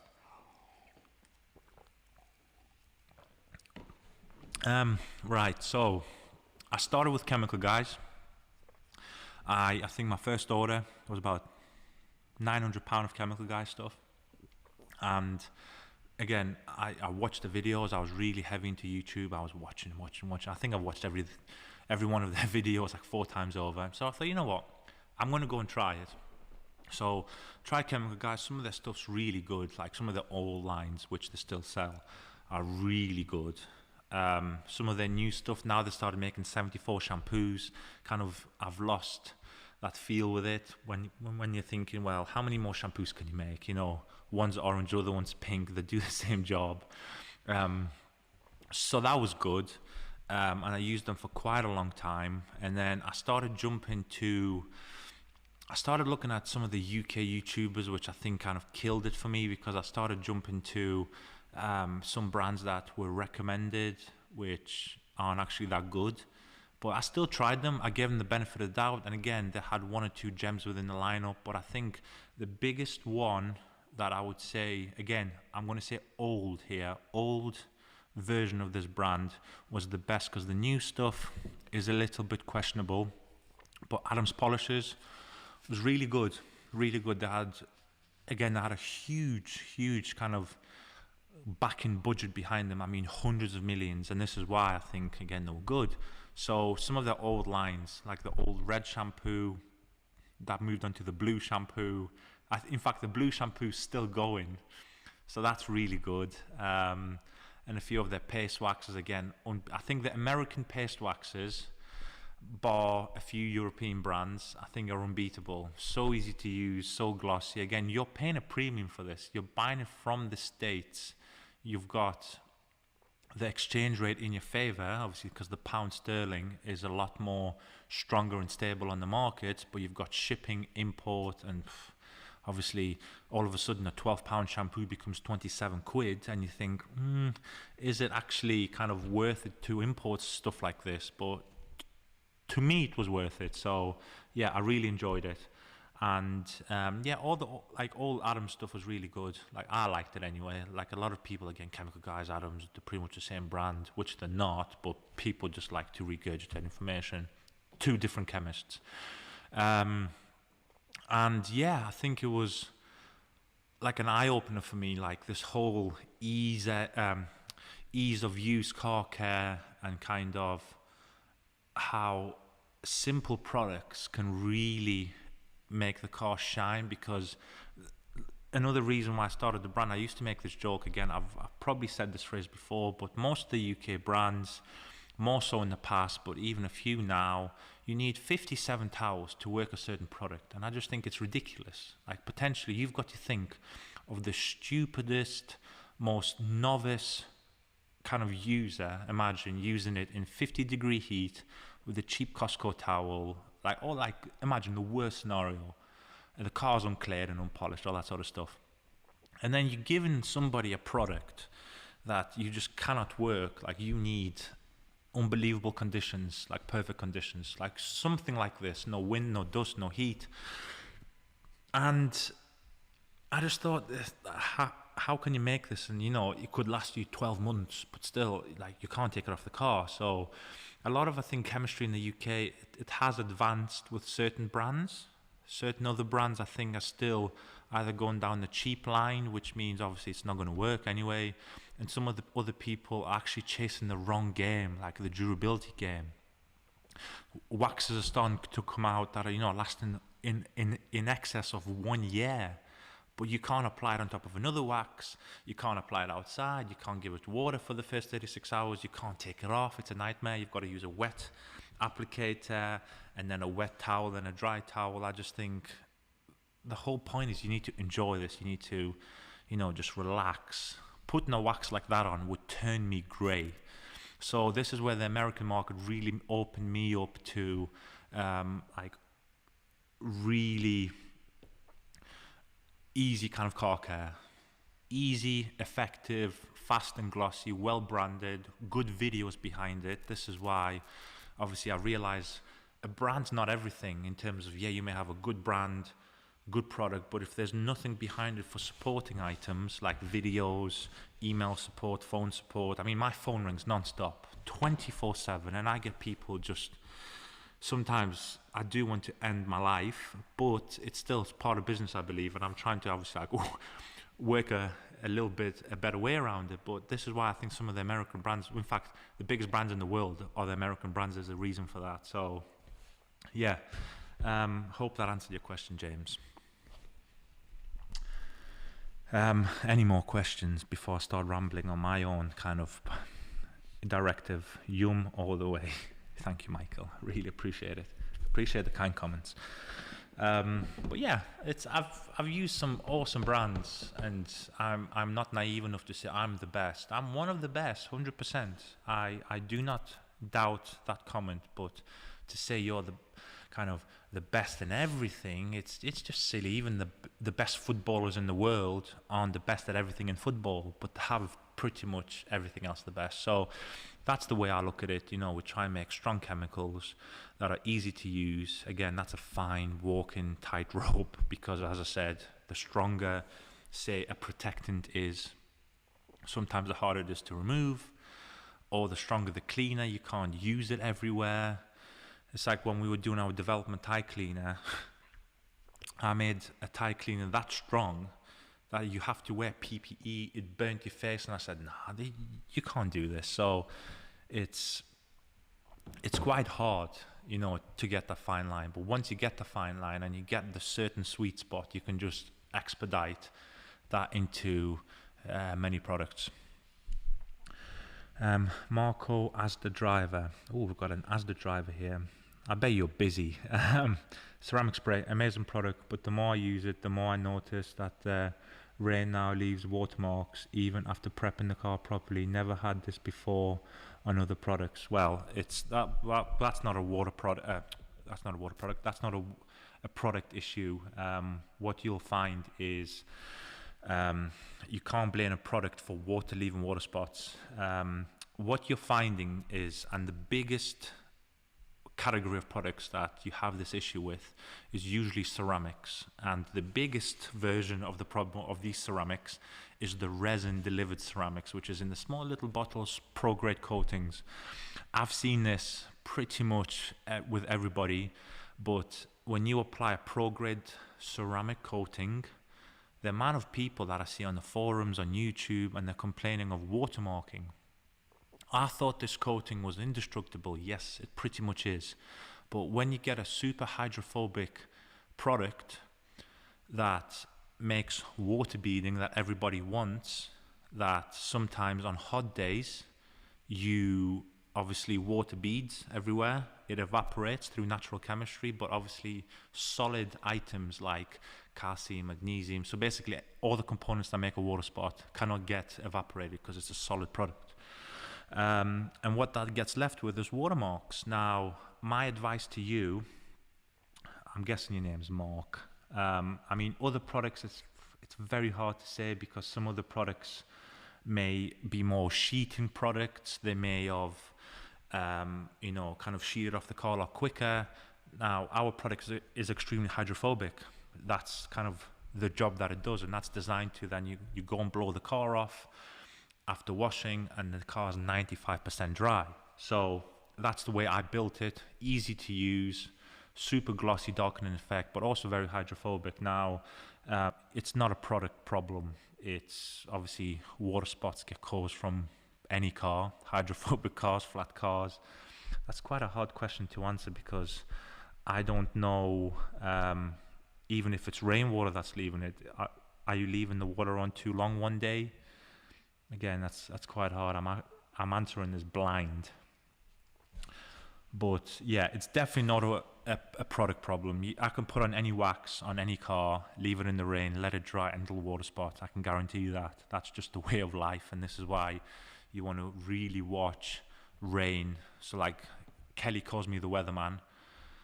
I watch the weather 24/7 every day, and I plan when to wash the cars, and I never wash the cars unless there's like 2-3 days of dryness. I'm really weird. I want the longest, cleanest car in the world.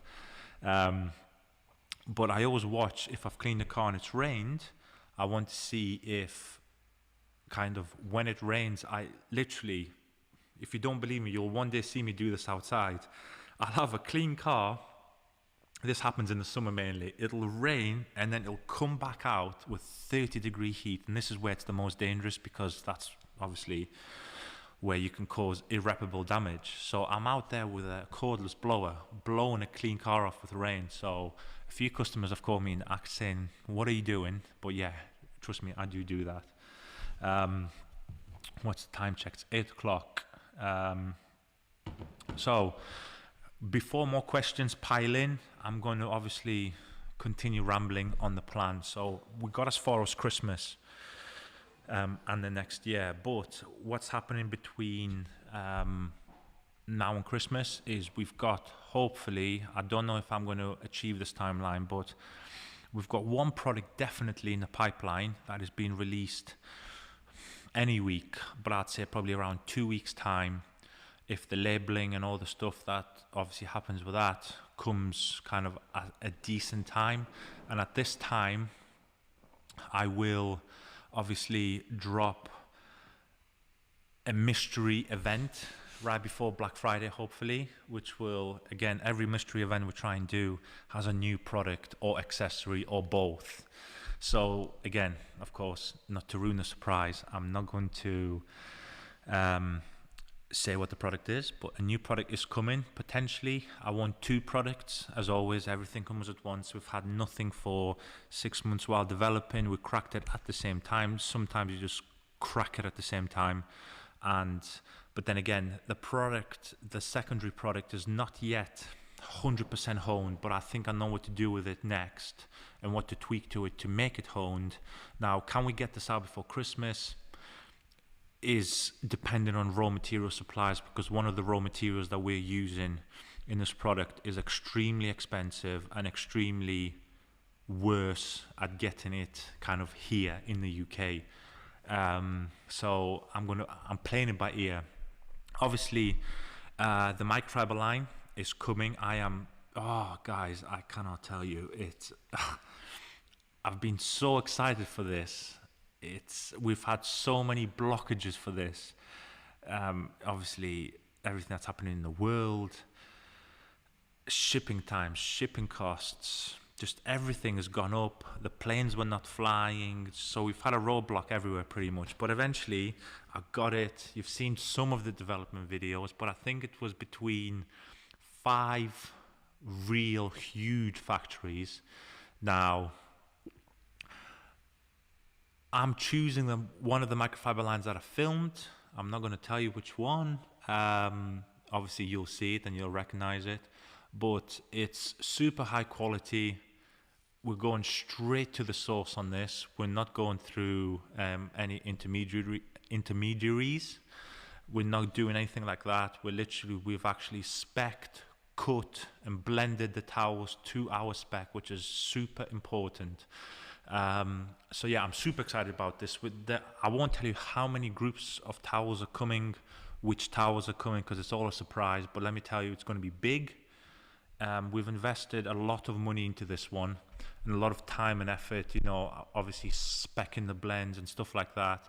But when it's going to come, it's going to probably be quite a complete package. Again, over time, you may have a little bit more room to play with, as in initially we spec'd, I think 13 or 14 different towels, and we dropped that number a few because we thought, well, do we need this towel now? Because it was more of a luxury. Like, you can get away with this towel for everything, and then this towel would be in a very rare case that you need to use it. So this is where the towel package will be a V2, and then there might be a V3, but it's going to be the same towels plus X amount, 5 more, whatever it's going to be. So the microfiber package is going to be massive. So I'm going to bundle it all together.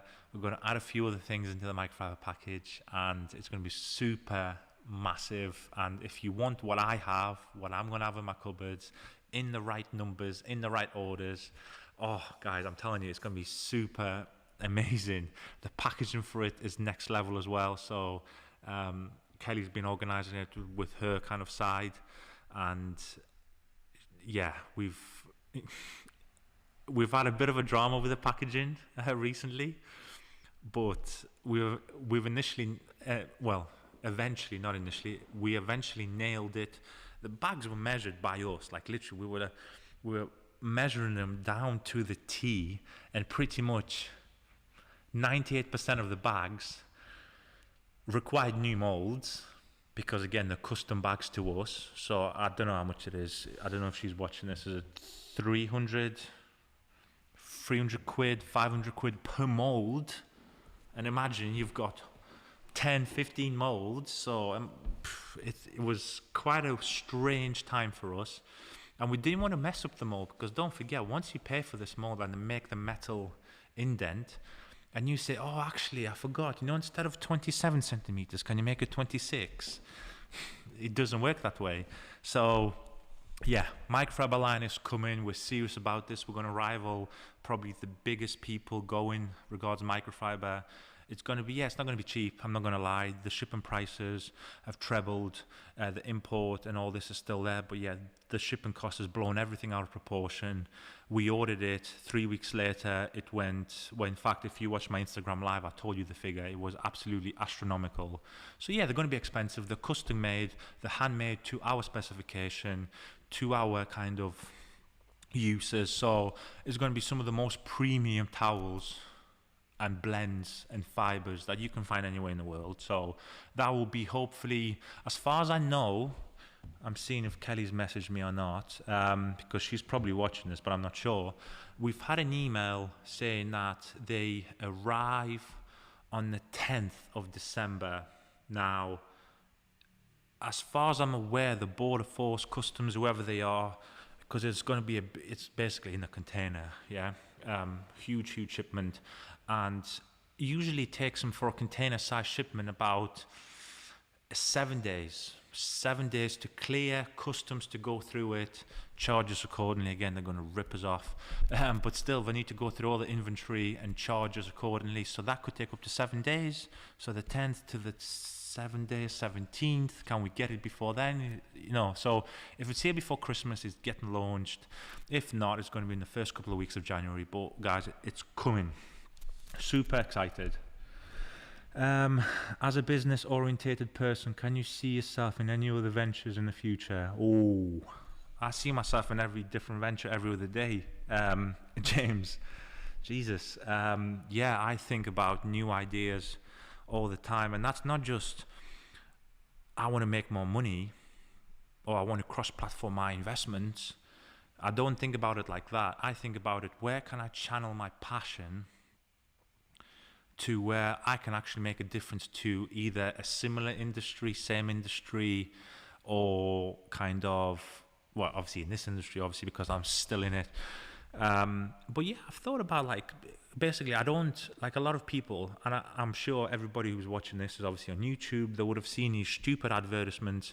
Oh, you can do Amazon dropshipping, sign up to my course, and you can be drinking pina coladas in Barbados in 3 days because you're going to make so much money. What a load of, I'm going to bleep some words out. So, like, all these people look at businesses to just make money and just sell it, or obviously quit after a while, and there's no passion. I never want to retire. This is my kind of thing. Retirement for me means you're dead. Like, when you stop, you die. So even when I'm 90, I'll probably be pottering around doing something. Obviously, probably not in the same capacity that I am now, but still, as my body requires it, I will try my best. So I'm basically going to look at, what am I passionate in? Not what is the highest turnover margin product on Amazon and drop ship it to somebody in Bangladesh. I want to see what I'm passionate in, because I know that if you're passionate, you'll make an obscene amount of money, whatever it is. So if you like cleaning toilets, you can monetize cleaning toilets for 7 figures annually. That is it's just a fact. And look at everybody who's doing something that I look at and I think, I wouldn't do that myself personally, but that guy is super rich doing it.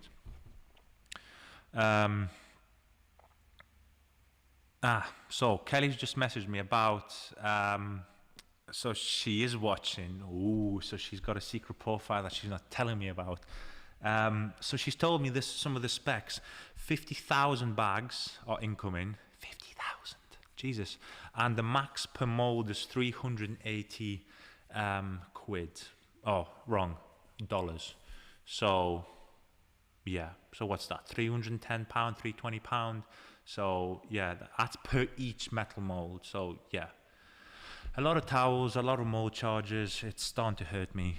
But anyway, James, yes, I would love to do something different. Even if, imagine, I'll talk about cricket, I can go and spec my own cricket bat, for example, make the best cricket bat, thickest, best willow. I can go and even grow my own willow trees and make them and all that sort of stuff. And maybe, okay, the bat's going to cost 800 quid each, but it'd be the best grade cricket bat in the world. Something like that, I'd be happy doing that.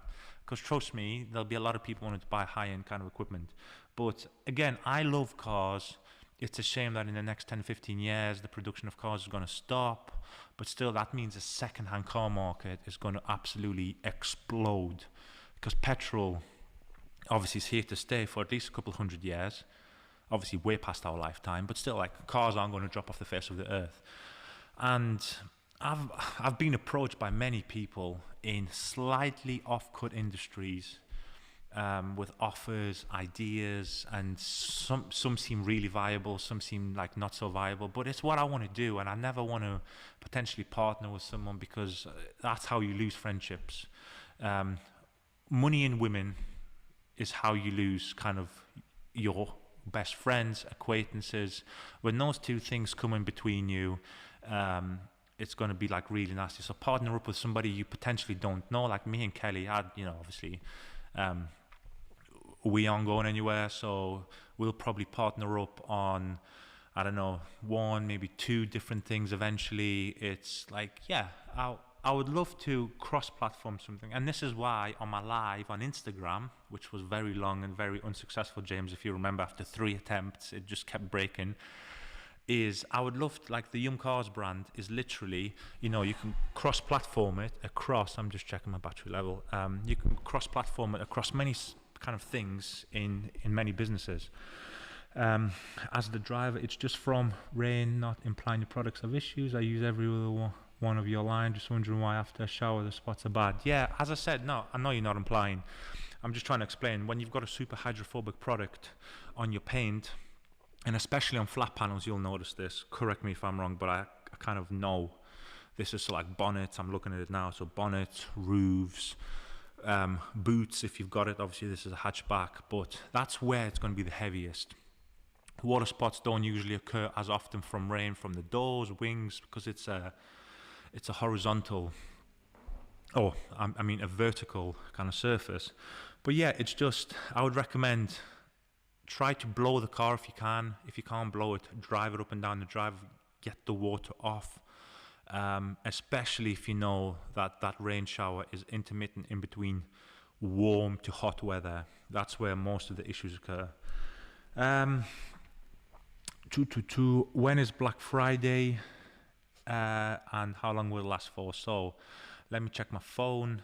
Black Friday is usually the last Friday of the month, so we'll be looking at my phone's not working today. So Black Friday, I think it's going to be, so this year, 26th of November, so which is a Friday. But what we are going to do, obviously Black Friday is going to go into 26th Friday, 27th Saturday, and 28th, which is a Sunday. And yeah, so that's going to be that event. And like I've always said, we don't do any sales. Obviously, if there's a new product coming out, like the last one there was Prezzo, this was a private event through our kind of people who've signed up to our mailing list. And we said, look, it's like a slight introductory. It was teeny tiny. I used to kind of say about, try this. Here's a small little offer. But Black Friday for us is the one true sales event where pretty much everything, probably bar Kranzel, but even Kranzel I might knock off £10, I don't know. But something and everything will be on a discount. And that is, like a lot of people use Black Friday to shift their old stock. We are in a very nice luxury where we don't have old stock. So after Black Friday and after winter, we're still going to have, say, Yum Wheels. Whereas like clothes shops get rid of their Christmas stuff ready for the spring. So it's not to get rid of any stock that we don't want, because that stock's not going anywhere. It's going to keep getting reordered. Mainly, it's an opportunity to say a huge thank you, because for the other 360 odd days, you guys support us every day. You know, you watch the videos, you give us the comments, the likes. A lot of people phone me up nowadays, say, you know, how amazing they find certain things, emails, and the biggest vote of confidence, because at the end of the day, we are a business. Like, we cannot survive if nobody buys. So it's really nice when you guys place orders, right? And as I said, we've scaled to a level where everything is in levels, like a staircase, and we've scaled to to be on a new level now, and it's it's humbling. So I thought, well, on Black Friday, we're going to give you some good discounts. If you say like our detail spray, then we're going to make it such a price where you can go and buy 50 of those things, and it should last you for a good foreseeable future, as a thank you, because you have invested in me and Kelly. So we're going to invest back into you. So yeah, it's going to be a good one this year. I'm slightly nervous, because I think it's going to be absolutely too good to be true, and I might film it if we can get that unit turned around quick enough. And we've got, obviously, that as the main UK distribution kind of facility. I should vlog it if we've got the time and the space. How long going for? So yeah, obviously I've answered that. Mark Towers, Yum, yes, cannot wait. Malik, Goodroy, true, I'm not sure what you're saying true to, but whatever it is, you're right. Have you looked at any new cars yet, Michael Brett? Yes, I have. I've done some research. In fact, are you in the Facebook group? Because what I'll do tomorrow is I'll post a picture. I'll post a little sneak peek what I've been looking at. So, I'm going to film a video. I've got the paperwork ready. I've done some research, and I think I'm ready to kind of move on to the next progression or progressive steps. But I haven't even actioned it. I've been that off my feet at the minute, so I've done nothing with that information. But if you're not in the group and you're interested regards that side of the business, then yeah, please join up. But yes, I have been looking at cars, and I think it's going to be really good.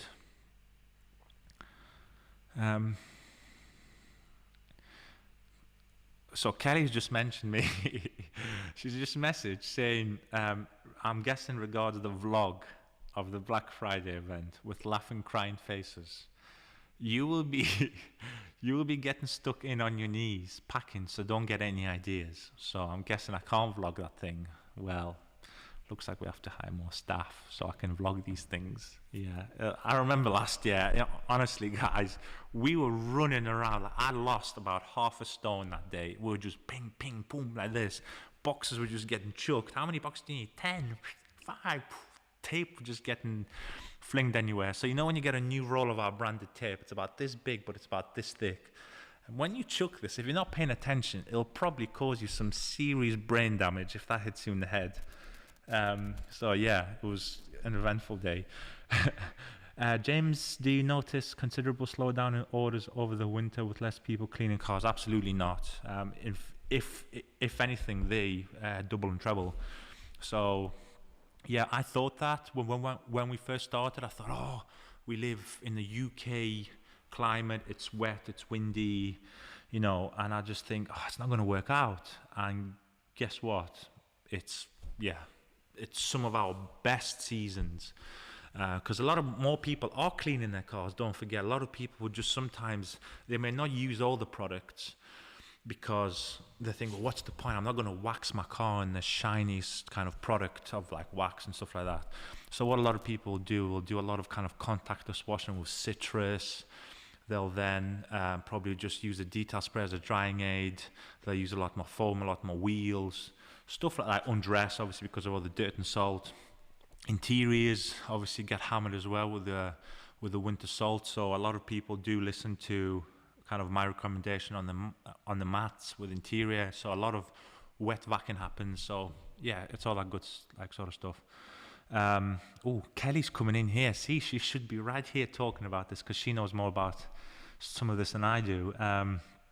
She actually said, this is regarding you, James. She said, so the summer school holidays, actually, believe it or not, it actually, that's when, and this is not just us, this is pretty much everybody in the country and any industry, so PC World, Tesco, that the summer holiday period is where it dips. This will be really interesting if, I don't know if any brand owners are watching this and if they want to obviously chime in, it'll be cool.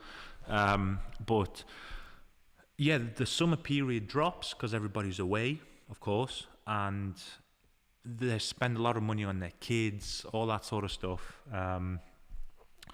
And you see a little bit of a dip, and then you come into the first couple of weeks of September and it goes bang again. But again, we now know when something is going to implement, like Christmas. We get orders 24/7 every day. Even like on New Year's Eve, I remember last year, there was like 2 minutes before New Year's Eve, we had an order, and I thought, you should be drinking some champagne right now, my friend, and popping some fireworks, and we got orders, so it's like amazing. But we know when there's going to be a slight dip, so we can, like over Christmas, like I said, we can, finalize other things during the summer holidays. Again, the weather for us is nice. We don't have any kids, and we are workaholics, and we enjoy what we do, so we'll probably film more content. So yeah, we actually use certain things as disadvantages, James. Christmas comes early for me on Black Friday, late for the missus and the kids. Yeah, I'm sure, Mark, you are not the only kind of man who kind of says this. Probably last minute shopping. It's Callum Wells, I will come and follow you around and film the sale. Yeah, you're probably going to be the one guy that gets hit with that big packing tape on the head. I've got one on there, yeah. And then press the groups tab. It'll ping you, obviously the group. Michael Brett, come and say hello, Kelly. Yeah, Kelly. You should be coming on soon. At some point. 1 second. My entire stream has decided to pause. Oh. Boom, boom, boom. Right. My job is a technician for Autoglass, and definitely the summer holidays are the quietest period. Less people on the roads, less cars being used. We tend to have less glass to replace during that time. Yeah, that's good. Somebody's chimed in with that. I'm glad you see it as well. Has anybody still seen my chat? Because I seem to have a circle around my face. I don't know. Are people seeing this? Let me just check. I'm paranoid that you're not up to date. But yeah, as you said, Lee, it's really interesting that you've said that. So it's not just me seeing it, but I've Googled this anyway, like during that 6-week period. But then again, I play cricket, so in the summer it'll be cool. Can have a little bit more time, but the chat is fine. Okay, cool. It's just there was a little circle. There's one regards Michael Brett. Kelly's put, I'm not looking my best today. Yeah. So yeah, she's not coming on, but yeah, one day obviously we're going to get Kelly on here. I'm hoping, I think it'll be quite cool. So she's going to come on here and obviously chat. You can ask her direct questions. She's got some hellish stories, guys. Honestly, ask her deep stuff, personal business, her previous life. She's got some very interesting, like she's well traveled, well experienced. And in fact, I'll tell you something about Kelly.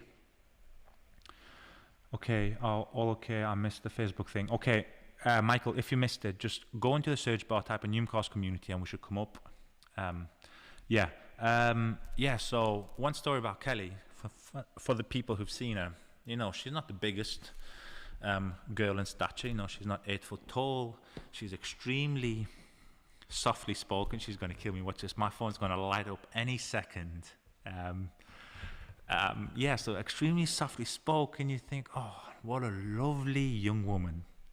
But what you would know about Kelly is the fact that she's certified and trained by the best people in the world. And you can ask her about this, but the best kind of people who are designed to train her for this, she's bodyguard trained.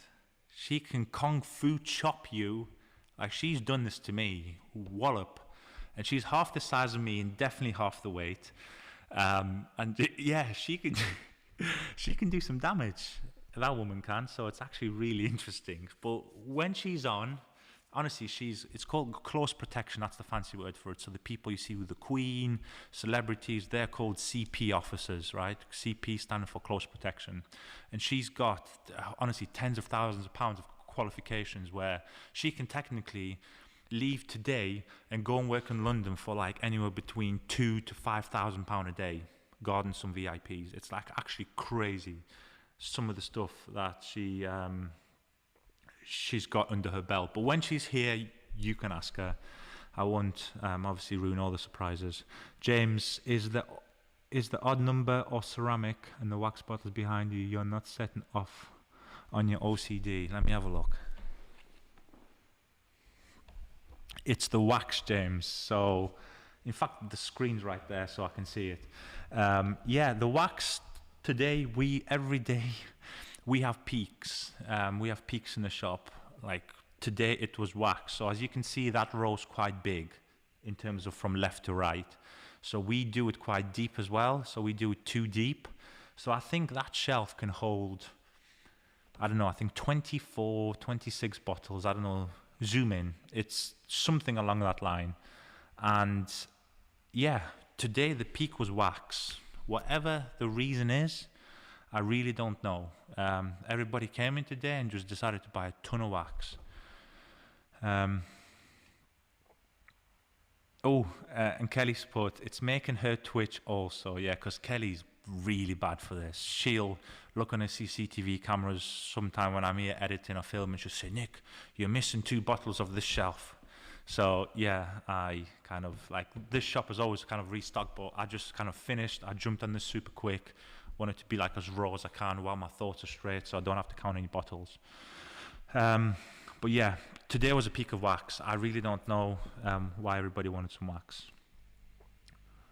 But can she cook? Oh, Alan, she can cook. That's what I mean. She's got all the attributes, all the people. She can cook, she can wash. I'll tell you what she can do. Jesus, she's clean. She's the cleanest thing.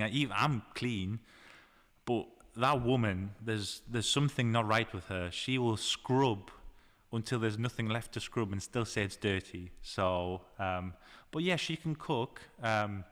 She cooks some awesome things. She makes some different things also, which I love, by the way. She makes these, honestly, this is like a dream woman, this. There's this like a 3 feet long baguette, so she'll buy it for me. She'll cut it all up and she'll fry like 2-3 packs of bacon, maybe 4 packs, because imagine a big piece of bread. She'll fry it, she'll put onions, tomatoes, or whatever the flavor is that day. A ton of cheese, grill it, more bacon, more cheese. And honestly, it's like 3 foot of the biggest heart attack you're waiting to have, you know what I mean? And I'll come home if I stay late and it'll be there.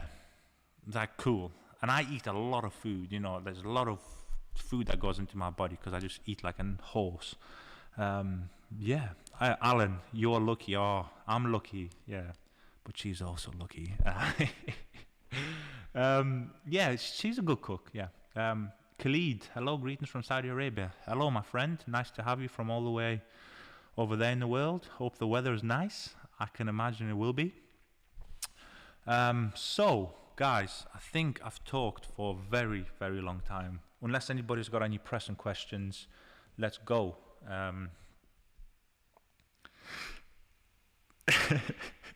So, Kelly's just messaged me, Alan, regards your question, can she cook? That thing that I've just described to you, that monstrosity that tastes so good, is called the world famous. So she just said, make sure they know it's called the world famous. So, yeah, world famous. Yeah, if anyone's got any pressing questions, I've been on here for 2 hours 20. Kelly told me before I jumped on, no, make sure, you know, because I know she knows I'm tired and I'm hungry, so she doesn't want me being ratty. So she said, if you want to do for an hour, you can do for an hour. 2 hours, 19 minutes, 46 seconds. Wow. Yeah, so I've been on here for a long time. Guys, I hope you've enjoyed it. We've had over 407 people at any one given time have the playbacks. So that's quite cool. So to all the 407 people who watched, and obviously the people who've been here from the start, legends, thank you so much. I really appreciate it.